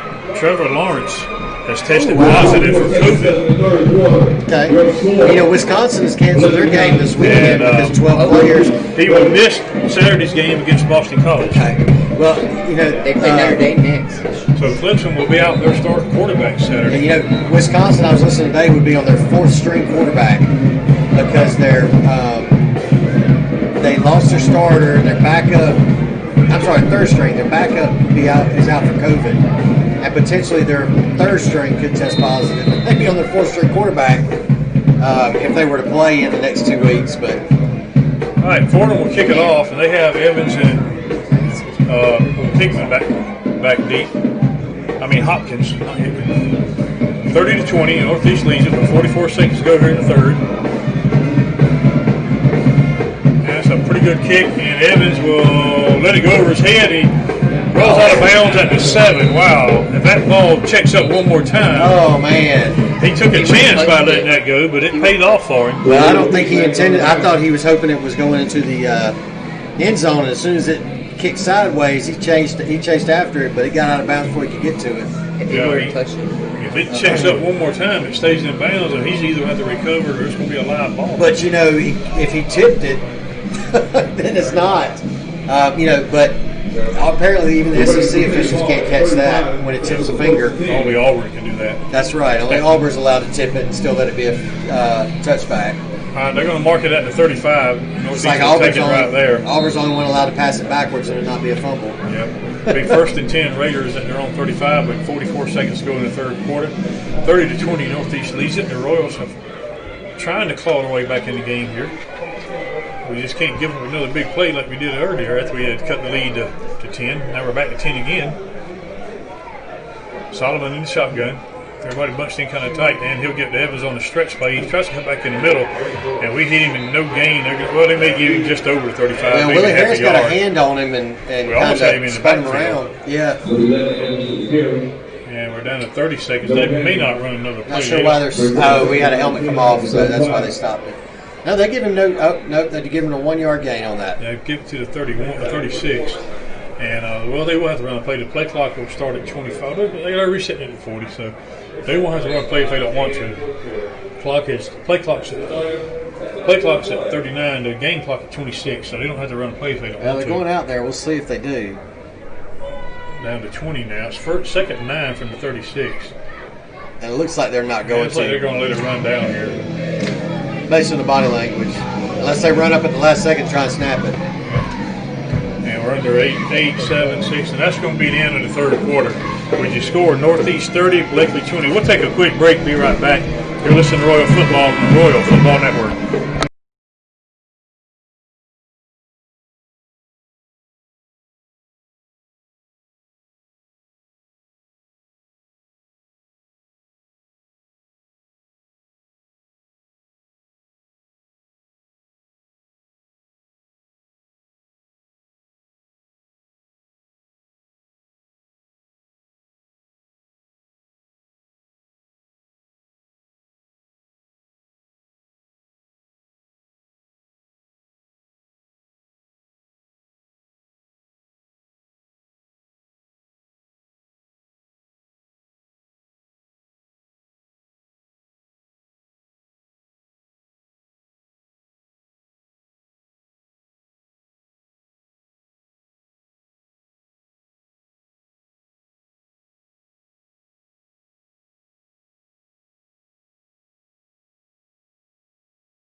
All right, welcome back, everybody. We're about to start the fourth quarter here. It's Northeast 30, Bleckley 20.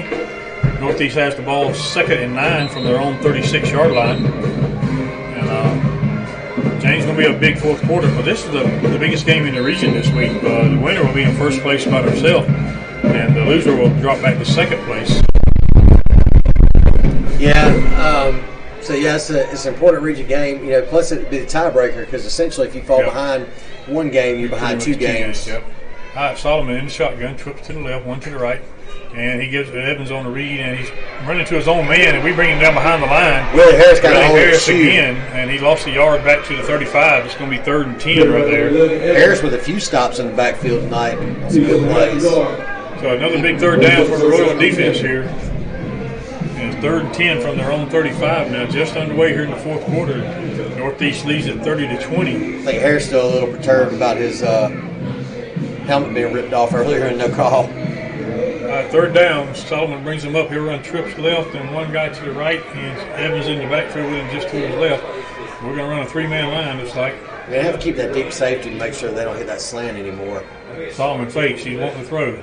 He's wanting to throw a comeback screen, but nobody there. Now he's rolling to his left, running for his life. We got a guy chasing him, and he stops and throws, and it's incomplete right around the 45. And there's a flag down in the middle of the field, right around the 37-yard line. They've got a receiver down for cramps, it looks like. You see that, or it could be illegal man downfield because Solomon ran around so much.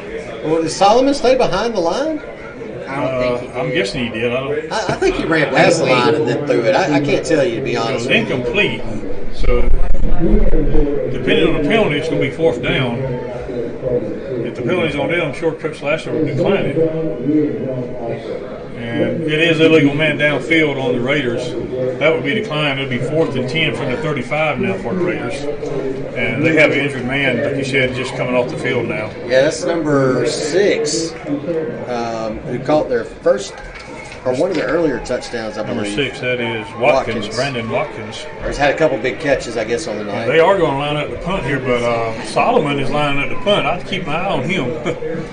Would you dare fake it here, 4th and 10 with a 10-point lead on your own 35? Who punted earlier? It wasn't him. It was number 8. It was the receiver. Well, yeah. Solomon, the quarterback, is lined up back there. I would keep my eye on him. As fast as he is, you got to. He will kick it. And it's a high, short kick. Fair catch call for, and we're going to let it hit and roll, but it takes a Raider roll. And it's going to roll inside the 25, and they're going to down around the 23. Apparently, they just wanted a better kicker in there, but I would definitely watch number 1 anytime he's you got to watch out for that and be sure you're ready for that, especially when anytime he's going to be taking the snap. I just wonder, would you dare fake it on 4th and 10 from your own 35, and you're up by 10 points in the fourth quarter? Well, if but stranger things have happened. I guess you could go by the numbers, like the Rays manager did the other night. We'll pull Snell. I didn't watch it, but I heard about it. I didn't either. I heard talking about the numbers, say that that's what you do, and I don't always agree with numbers. I mean, numbers are there, but sometimes you got to go with your gut. The game's not played on paper, as they say. That's right. All right, 1st and 10, Bleckley from our own 23. Sasser in the shotgun, twins right, one got to the left, and Stevens in the backfield with him.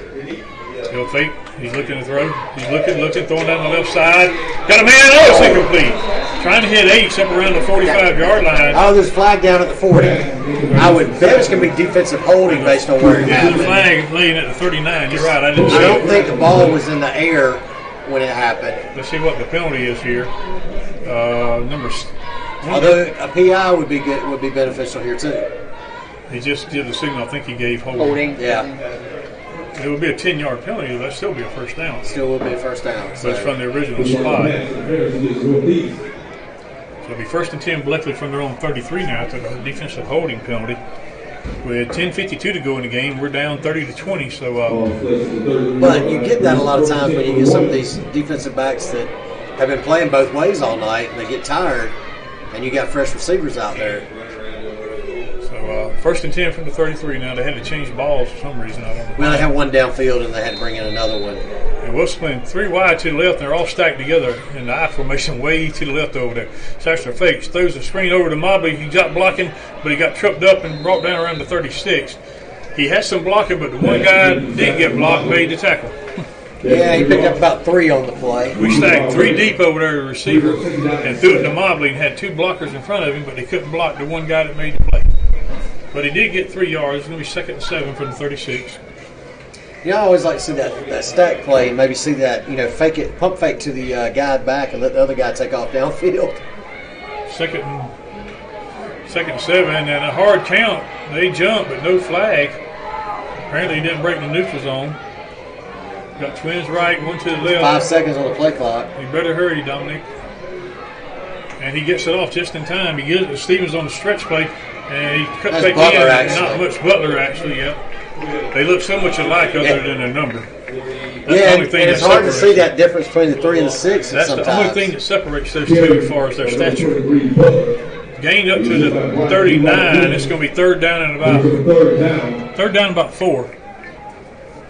Big third down here for the Royals. We're down to 9:40 and counting here in the game. We're down by 10. Third down. We got Tripp to the right, one to the left. Stevens in the backfield. And he'll send Eli Willis. And he's rolling to his right. Throws it here, it's complete to Mullis. He's got the first down over the 45, down to about the 46. Just a quick hitter to Eli Mullis coming out of the backfield there. Yeah, and I've been watching Mullis coming out of the backfield all night, and they keep leaving him just enough room to get that ball in there. I'm glad to see Sasser finally check down to him. They marked it at the 47, 1st and 10 right there for the Royals. So big third down play keeps the drive going. Twins on each side now, and Stevens, I believe, in the backfield. Yep, Mullis will go in motion. They snap it, they give it to Stevens on the read. He cuts out the middle, needs a block, he's over to 50. Needs another block, he's over to 45. He's over to 40, and finally we brought down around the 37-yard line. Big run by Chucky Stevens. He has some good blocking out there. They run right behind Big Amarius Mims. And we first down at the Northeast 36. That's one of the things I like to do is watch Mims and see his blocking. I've not paid attention to him as much tonight. Other than a couple times when I see their guy bail and not want to be blocked by him. Mullis comes in motion again. Sasser takes, he fakes, he's rolling to his right, wanting to throw again. Now he's going to pull it down and run. Now he's still wanting to throw, and he throws this thing.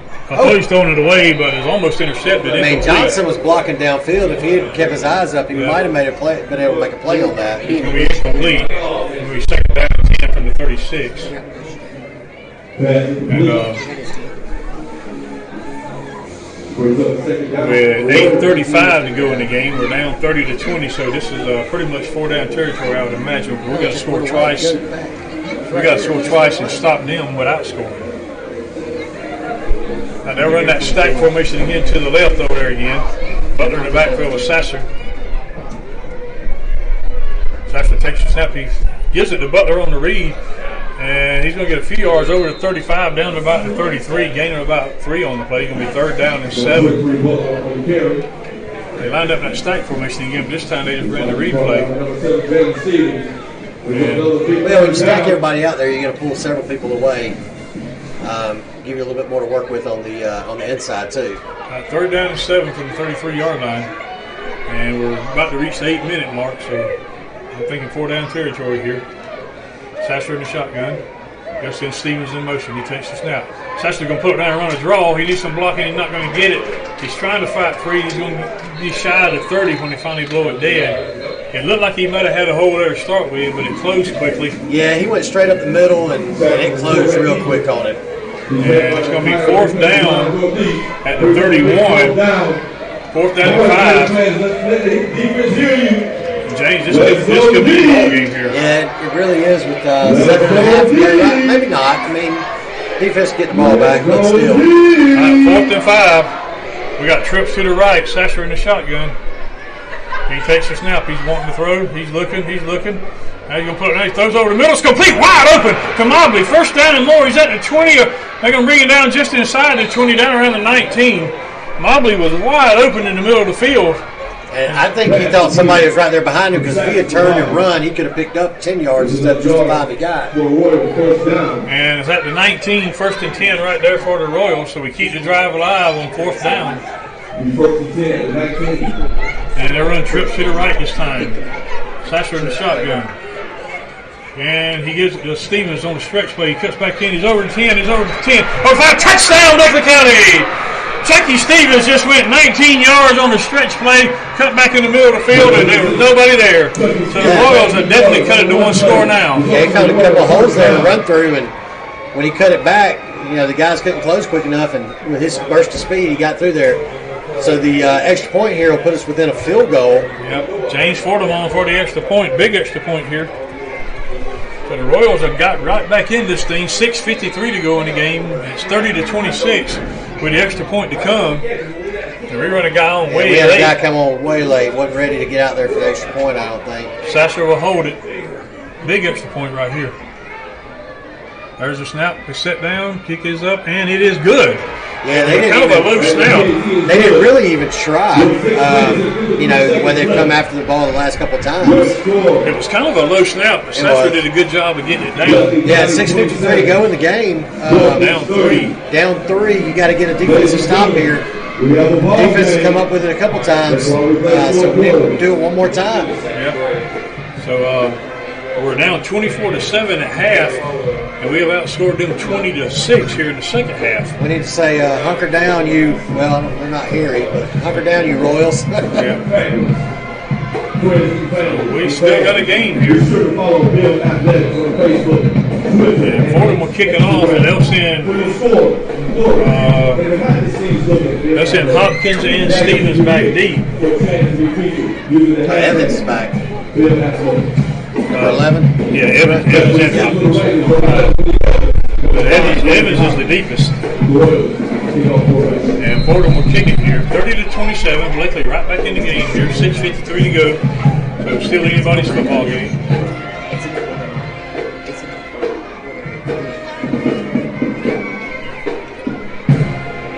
So nobody go home yet, and don't turn off your computer yet. Yeah, don't go to that Falcons game just yet. Stay with us a little bit longer. Fordham approaches the ball, and it's a high, short kick. Evans will come up and field it about the 17, and he stepped out of bounds. And a huge play there. Big break for the Royals right there. Evans caught it and stepped out of bounds right after he caught it.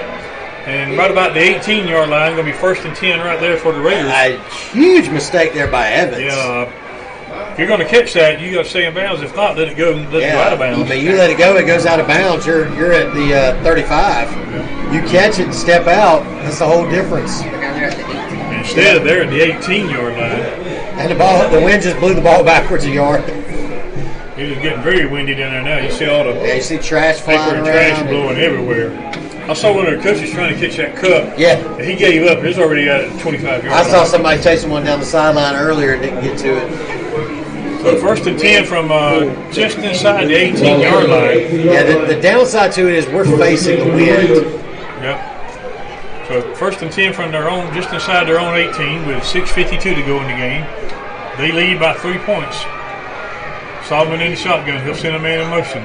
That's he fumbles a snap, but Evans picks it up. We're going to rack him up way behind the line, back around the 14-yard line.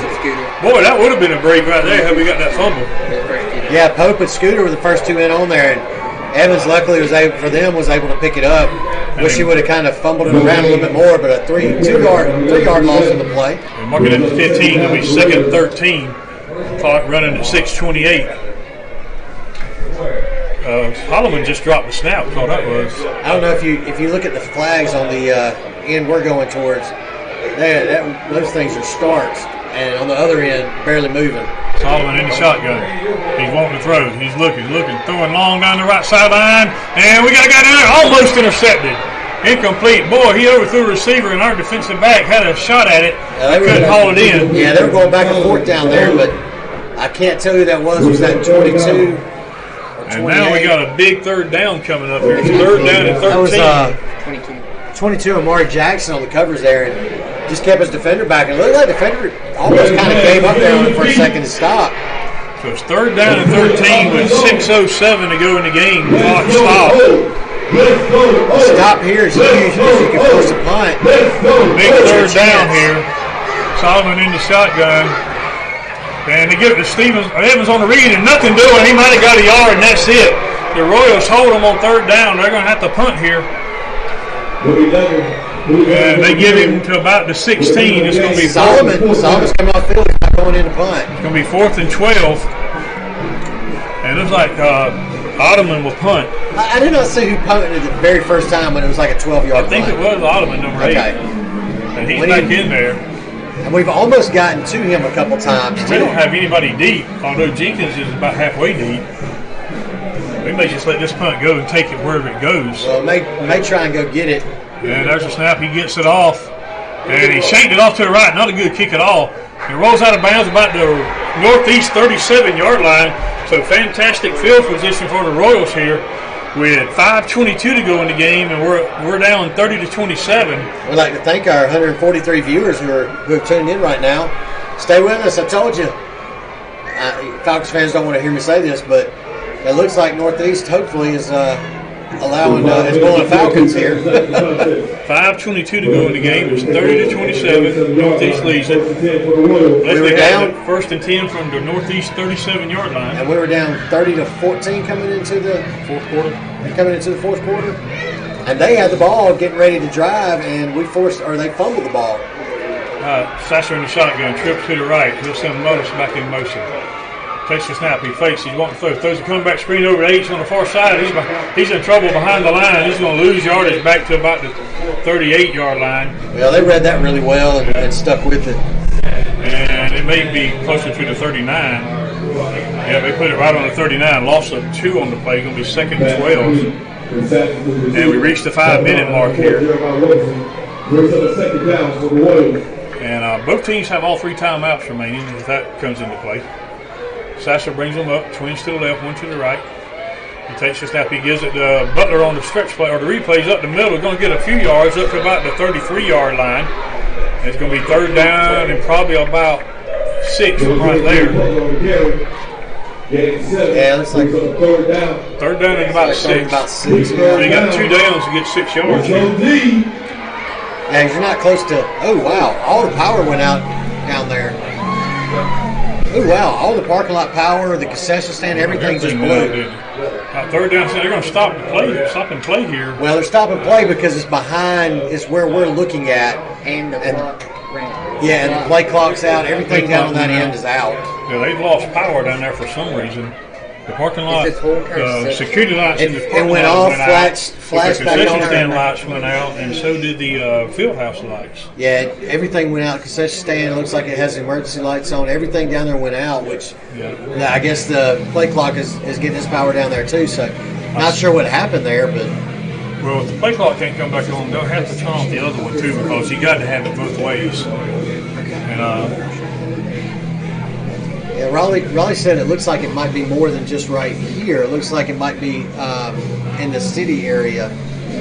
they'll have to turn the other play clock off because you got to have it on both teams if you're going to have it Yeah. one way or the other. But both teams have to be able to see it. Yeah, and you'll have the back judge will They'll keep it on the keep field. it. Yeah, they'll keep it on the field. So back to the Oh, action. sorry, not the back judge. I guess the umpire. Well, I don't know who does keep it. 3rd down and about 6 with 4:19 to go, and they're winding the clock right there. And the play clock will be kept on the field. Sasser takes the snap. He fakes, does the delayed draw to Butler. He needs blocking. He's not going to get it, and he's going to be brought down around the 30. He was trying to follow Eli Mullis around the left side over there. That's going to make it 4th and about 3 there. Yeah, 4th down and about 3, right at the 30-yard line. There you go. What do you mark at the 31? Oh wow! Guy on this side had it at the 30, and they marked it a yard further than So that. it's 4th and 4 now instead of 4th and 3. Big 4th down right here for the Royals. 3:45 to go. And the power still not come on at the far end. And we're going to take a timeout and talk this one over. Yeah, this is a big play in the game right here. Yeah, because I do see a lot of police riding yeah, through the parking lot. they started riding right after that, so I'm not sure what that may be. They could be a power failure somewhere. But Yeah, it looks like there's buildings right over there, maybe out too. There's some parking lot lights on from over there, but so stadium light's still on, thank goodness. yeah. So here's the situation. We got 3:38 left in the fourth quarter, left in the game, down 3, and you're outside of your field goal range. You got some heavy wind blowing, so you don't want to get into that situation. You really want to kind of put this in the end zone, but right now you got to pick up that first down. Yeah, it's 4th down and about 4 from 31. We got to get to the 27. You could just about pick up the first down and run out the rest of the clock if you're driving it in. So So Coach Lashley's got to reach in the playbook and pull out a 4th and 4 play. Yeah, you got to get a 4th and 4 play that's gonna help you out here. Better yet, pull out a 4th and 5 just to make sure. There you go. You don't want to leave it to the stretch of the chains. All right, here we go. 4th down and about 4 from the 31. Sasser in the shotgun. He's got twins to the left, one to the right, and that is Stevens in the backfield, or is that Butler? I think it's Stevens. He'll go in motion. Sasser takes the snap. He's wanting to throw. He's looking. Throws out in the flat. Got a man wide open, complete. That's Mullis. He's down around the 10-yard line and brought down inside the 10. This is going to be 1st and goal, Bleckley County. And he tried to get lower than the defensive back, but he should have just stayed up and probably could have stepped right over the top of him when he went down. And it's down to about the 8. It'd be 1st and goal from the 8. Mullis just snuck out in the flat to the left and was wide open. Clock at 3:27 and running. You don't really get in a big hurry here. You don't want to leave them any time here if you do score. And honestly, you might see a celebration from their side if we do score. Sasser takes it. He gives it to Stevens on a stretch play. Tries to cut back in. He's over to 5. He's down about the 2 and brought down around the 1. It's going to be 2nd and goal right there for the Royals. So we're gonna unless they burn their timeouts, we're gonna run. No, that's trash. That's trash. I think it's a chunk of dirt. So we're probably going to run the play clock down pretty low at this point. Yeah, we're down to you can, worst case scenario, tie it. 2:50 and counting here in the game. 2nd and goal from just outside the 1. We're down 30-27. And yeah, no need to be in a hurry right here. Now 10 seconds left on the play clock, so we're going to get up to the line. They do have that play clock running in there, don't they? They do. They've got to hurry to the line. Sasser in the shotgun. He'll flip Mullis over to the left. He gives it to Stevens on the stretch play again. He tries to dive in. Touchdown, Bleckley County! Yes, on the far side. Yep. Signal from the far side. Near side official did not. Stevens just dove over. He barely got in, but he did get in. He did get in. All you got to do is break the plane. And that's going to leave 2:27 on the clock. Now, they've been a quick strike. Yeah, and they can throw the ball as well. Yeah, we take you got to go for the 1 here, for the extra point here, and not the 2 point, because the 2 point doesn't really help you any. All right, 4 to 1 for the extra point. Sasser will hold it. Just sit down. It's up, and it is good. So the Royals go up 34-30 with 2:27 to go in the game. And to think we were down 17 at halftime, and 16 coming into the 4th quarter. What a rally. But 2:27 to go, and they have all 3 timeouts. Yeah, they waited until the 4th quarter before they made their miscues, but a couple of sloppy handoffs and a fumble that they got a turnover is really giving us new life.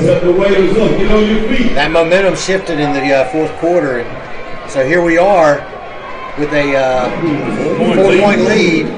2:27 to go, but still a lot of time. With 3 timeouts, that's a very long time. Yeah, and you don't know what kind of situation Solomon's been in like this before, but you want to, you got to keep the pressure on him, because we've had the pressure on him in the 3rd, 4th quarter that we didn't get in the first half. I would not kick this ball to Evans.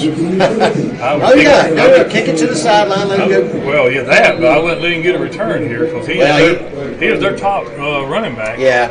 Well, he's let one go over his head. He's returned one for about 15 yards, and he's run one out of bounds when he caught it. So I don't know that that's who we've been kicking it to all night. So the Royal defense is going to have to stand up one more time tonight. Fordham approaches it. And it's a high line drive kick, and it's going to go out of bounds around the 17-yard line. And so Northeast will get it at the 35. Good field position to start this drive. And we've been kicking. That's the 3rd kick out of bounds, I think, tonight. And I don't know why we keep doing that. You would think we would move over to the other side and try and kick a different direction or something. And they will take it at the 35 with 2:27 to go, and they have 3 timeouts. Tony Whitley says Don was making great decisions on that drive. Yes, he did. He made some great decisions on his passes. And who said that? Tony Whitley. Okay. And some great decisions there to get us into the right position, and then Stevens punched it in. That's Stevens' 3rd rushing touchdown of the night. So the Royal defense is going to have to stand up one more time tonight. 1st and 10 from their own 35. The Raiders. Solomon in the shotgun. He's got trips to the left, one to the right, and Evans in the backfield with him, of course. He takes the snap. He's rolling left. He's looking to throw under a rush. He throws it in the flat. It's complete. And we run him out of bounds around the 40. Solomon took a big shot. Solomon took a big shot there as he let the ball go. Willie Harris. Yeah. Gain of 5 is going to be 2nd and 5. Game 5. Clock will stop on the out of bounds play. Only took 6 seconds on that play. 2:21 remaining. Royals up 34-30.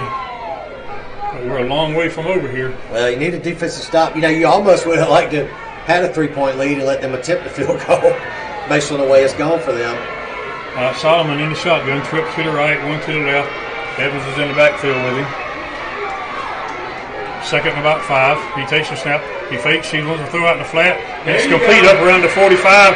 There's a flag down, and we finally bringing down around our 48. There's a flag laying right at about the 49. That may be a hold. And number 15 standing there with his hands up like, I didn't do it, but you obviously did. It was an easy call for that official over there. So to be from the 49, so really they're only going to lose a yard on the play. Yes, but it's better than what they got. It was about a 1-yard penalty from the previous spot. And he's over there still saying, what did I do? Well, we grabbed him. It was an easy call. You couldn't have made it any easier for the official over there. And mark it at the 39. It's going to be 2nd and 6 now. I was just waiting to see how long it was going to take it to come out of his pocket once I saw the hold. So 2nd down and about 6 now from the 39.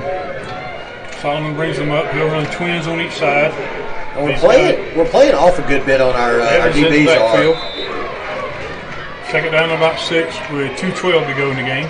Solomon takes the snap. He's rolling left. He's being chased. He's wanting to throw. Throws out here in the flat. And it's incomplete. He had a man open right around midfield. Now, he just dropped the ball. Now we're playing off quite a bit, but the good thing about that is you don't want anybody behind you. True. We've been burning that so much this year. You've got to keep them in front of you and not let it. And they probably know that. 3rd down and 6 now with. Watch out. Oh, I'm sorry. I think I've stepped on the board. Sorry about that. With 2:06 to go in the game. A lot of cords here. Earthquake. 3rd down and 6 from their own 39 now. So we need to stop them 2 more times here. Solomon in the shotgun with Evans behind him. He's got twins on each side. And he'll fake his throw here behind the line. It's complete to Hickman.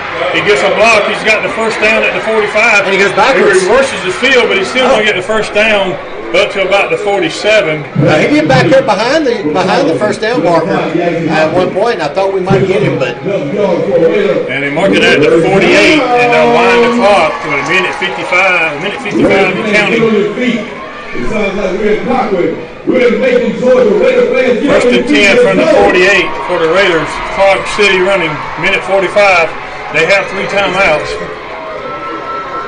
Solomon brings them up. Trips to the right, one to the left. Evans in the backfield with him. He takes it. He fakes. He's going to throw. Complete here to Hickman behind at about the 48 of Bleckley. We're bringing down right there. He lost about a yard on that run there, it looked like. That was Watkins on the reception. A minute 20 in counting. Well, they do call a timeout. They do call a timeout. All right, let's regroup here. The gain is up to the Bleckley 48. It's going to be 2nd down and about 6. With a minute 20 to go, they burned 1 timeout. They have 2 remaining. It's getting kind of loud here. I don't know if you heard the PA announcer. He said, it sounds like we're in Cochran, Georgia, but we're in Macon, Georgia. Y'all make some noise. Our fans getting a lot louder. It'd be nice to be in Cochran right now. Yeah. It looks like we got some good social distancing going on our side from what I can see. Yeah. We got them straight from the bottom row to the top row. Yeah. And those are big stands over there. So it's going to be 2nd and 6 from the 48 of Bleckley. Minute 20 to go, and Bleckley up 34-30. I mean, they're in 4-down territory, so you know they're going for it every chance they get. And there goes a bag flying. Yeah. I think flying. Flying. It took the stairs. It said, I can't watch, and left. And we have 1 turnover a day. It'd be a great time to get our 2nd one. Yeah, and they've had a couple mishandled snaps since they started passing the ball more. And they're definitely in a passing situation. 2nd and 6 now. Solomon in the shotgun. Trips to the right, 1 to the left. And we're not playing tight coverage over on those trips. No, we're giving them some room, but again, you don't want them to get behind. Solomon throws it here in the flat. It's complete to Hickman at the 40. He's run out of bounds at about the Bleckley 37. And we're going to have to step up on that play and put a man over the top. We're going to have to play cover 2 on that side because we're just giving him a little, easy out route. They're just going to move it down the field that way. So it's 1st and 10 from the Bleckley 37. He got out of bounds with a minute 15 to go. They have 2 timeouts remaining. Solomon in the shotgun, trips to the right again. And we're not playing press coverage. I don't understand this. Yeah. Solomon drops the throw. He's looking. Now he's rolling to his right. Throws over the middle of the field. It's complete. We hit him right away about the 34. And they finally blow it dead. They give him about the 33. Clock, Yeah, that's minute 4. Clock's still running. We're at the minute mark. We're under a minute. They're not calling timeout. It's going to be second down and about 6 right there. They're sitting at our 33-yard line. 50 seconds to go. Solomon in the shotgun. He takes a snap. He's wanting to. They blow it dead. Do we have timeout? We let them run it as far as they possibly could before we took the timeout and talked about this. So Bleckley calls the timeout with 46 seconds to go. It's 2nd and 6 from the Bleckley 33, and Bleckley up 34-30. Yeah, and the biggest thing there is you want to take that timeout, but you want to take it at the last possible second because you want them to run off as much time as they can. And if they're not going to take the timeout, let it go. There's they've got 2 remaining. We've got 1 remaining. 46 seconds left. They have to put it in the end zone. There's no other choice for them at this point. Like I said, it'd be nice if we did have a 3-point lead because they might at least consider a 4th down field goal. But with the way they're kicking, that would be at their detriment. So, but they'd have to at least consider it if they're down 3, and in range. But anyway. All right, it's 2nd down and 6 from the Bleckley 33 with 46 seconds to go. We have 1 timeout left. They have 2. And we're up 34-30. So you're looking, they got 33 yards to go. And defense is going to make 1 more stop here tonight. Yeah, if we can tackle them inbounds, they're going to have to burn their timeouts at this point. All right, here we go. Solomon in the shotgun. He got trips to the left, 1 to the right. Evans in the backfield with him. And we're still not pressing these trips over here. Solomon drops the throw. He's looking. He's under a rush. Now he's going to pull it rolling to his right. Throws back over the middle of the field. And they're saying he caught it. Our guy is saying incomplete. I don't know how there was not a hold over there because their pitch is all the way up to the Bleckley 24's first down right there. Willie Harris got taken 37 seconds to go. They'll wind the clock right there. 1st and 10 from the Bleckley 24. Solomon in the shotgun. He drops the throw. He's looking. Throws out here in the flat. It's complete to Hickman at the 20. He's trying to get free. He rolls at the 15. He's run out of bounds around the 13-yard line with 26 seconds to go now. And I think it's going to be a first down. Yes, it will be a first down at the Bleckley 13-yard line. So defense is going to have to come up with a stand here and make a play. From their perspective, you can't take a sack, so that's really what we want. 26 seconds, and they're on our 13-yard line, 1st and 10. Solomon shotgun, trips right, 1 to the left. Evans in the backfield. Don't be surprised if they run a stretch here with him. A read. He fakes, throws over the middle of the field. It's complete at the 5, and we tackle him. We're trying to tackle him. Touchdown! Touchdown, Northeast. 19 seconds remaining on the clock. We had him wrapped up, and somehow he got out of it. We had him wrapped up about the 4-yard line, but he broke free and got in the corner of the end zone. Well, Solomon has answered our touchdown with his own. Now we have to put. They're going to kick it to. They're going to try to kick the extra point here. We're going to have to, with 19 seconds and 1 timeout, try and put the ball back down the field, even if we just get into field goal range. Escobar will try the extra point. Kick it up. He finally got one. That makes it 37-34. That makes 5 out of 14 this year. Bleckley County 34, Northeast Wales 37. And we'll see how their kickoff goes, but we've got to be ready for that short kickoff. They hadn't kicked it deep yet, so we've got to have somebody there short. A couple guys short ready to field that ball. Well, with 19 seconds to go, Northeast takes a 37-34 lead, and the defense just couldn't stop them when they had to. Yeah, I think we just left them a little bit too much time when we scored there. Well, I don't understand why we were playing such soft coverage on those receivers. They never threw it deep. They kept throwing it short. Yeah, they and running yards at the catch. Yep, and they had those couple of slants across the middle. But we'll see. Have to see if the longest pass he threw on that was actually the touchdown pass. Yeah, we'll have to see what Dom can do here with 19 seconds. See if he can get us at least in field goal range, maybe. All right, Escobar will kick another short kick, and he caught it! and we got a guy fall on it at about the 28. It was going to go out of bounds, but he tried to catch it, and then he fell on it at That the 28. wasted. That actually used up 4 seconds. If he had let it go, probably 7 yards further and no time off the clock. But So we're at the 28-yard line. We're down 3. And that's one of those he really needs to signal a fair catch so you don't lose any time. 4 seconds, so, I mean, It was. From the time he touched it. so first and 10 from the 28, and they're going to drop just about everybody deep. Look at that defense. They're dropping. They got guys back at their own 30-yard line. So they're. It looks like they're going to rush 3 and leave everybody else deep. So we have one timeout. Remember that, but we were a long way from field goal range where we're at. All right, Raider fans.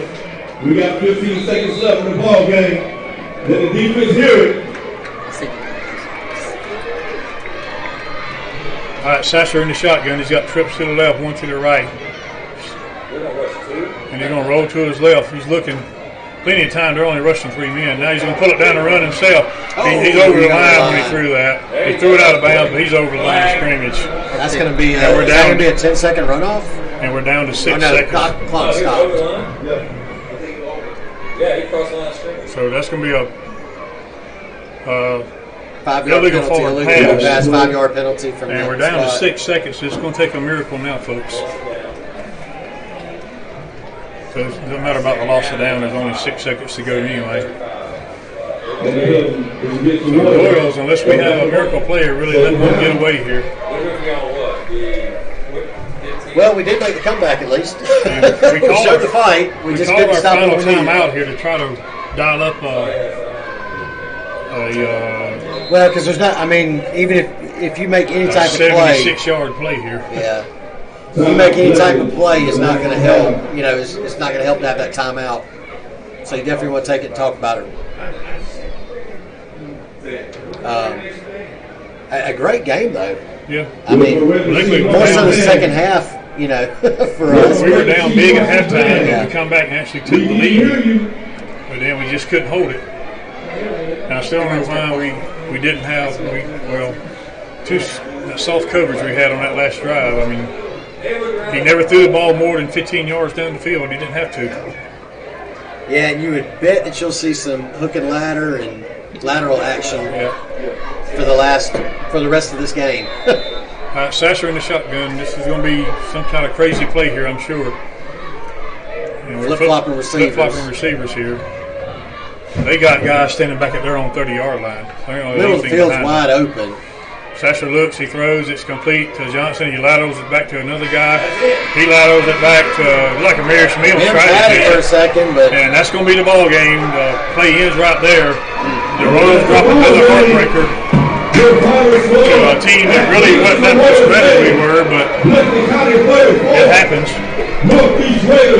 yeah, just I mean, you know, couldn't get anything going in the first half. If we'd been able to score anything more in the first half, it's a different game. But they were able to stop us in the first half, and we just couldn't get it going. So a little bit of extracurricular there. It looks like at the end was some trash talking. But Solomon goes over and speaks to Coach Lasser there, it looks like. But not going to shake hands on this one. Good idea for COVID purposes, definitely. To say the least. Yeah. So now we've got to get out into the parking lot with no lights. Well, I'm trying to close that window so I can shut that stupid band in there. Well, I think it's blocked. Anyway. Let's wrap it up and get out of here. Yeah, Because I so don't like being up here last anyway. game, or next game will be next Friday night at home. Last home game of the year. Against Washington County. Yep, against Washington Another region County. matchup. And pretty much anything else. That is good. I'm ready to go because I don't like being up here anyway. So join us next week, and hope you enjoy the broadcast. Once again, your final score, Northeast 37, Bleckley 34. We'll see you next week. For James Hagler and Mr. Raleigh Hagler, I'm Don Byron saying thanks for listening. We'll see you next week. Good night, everybody.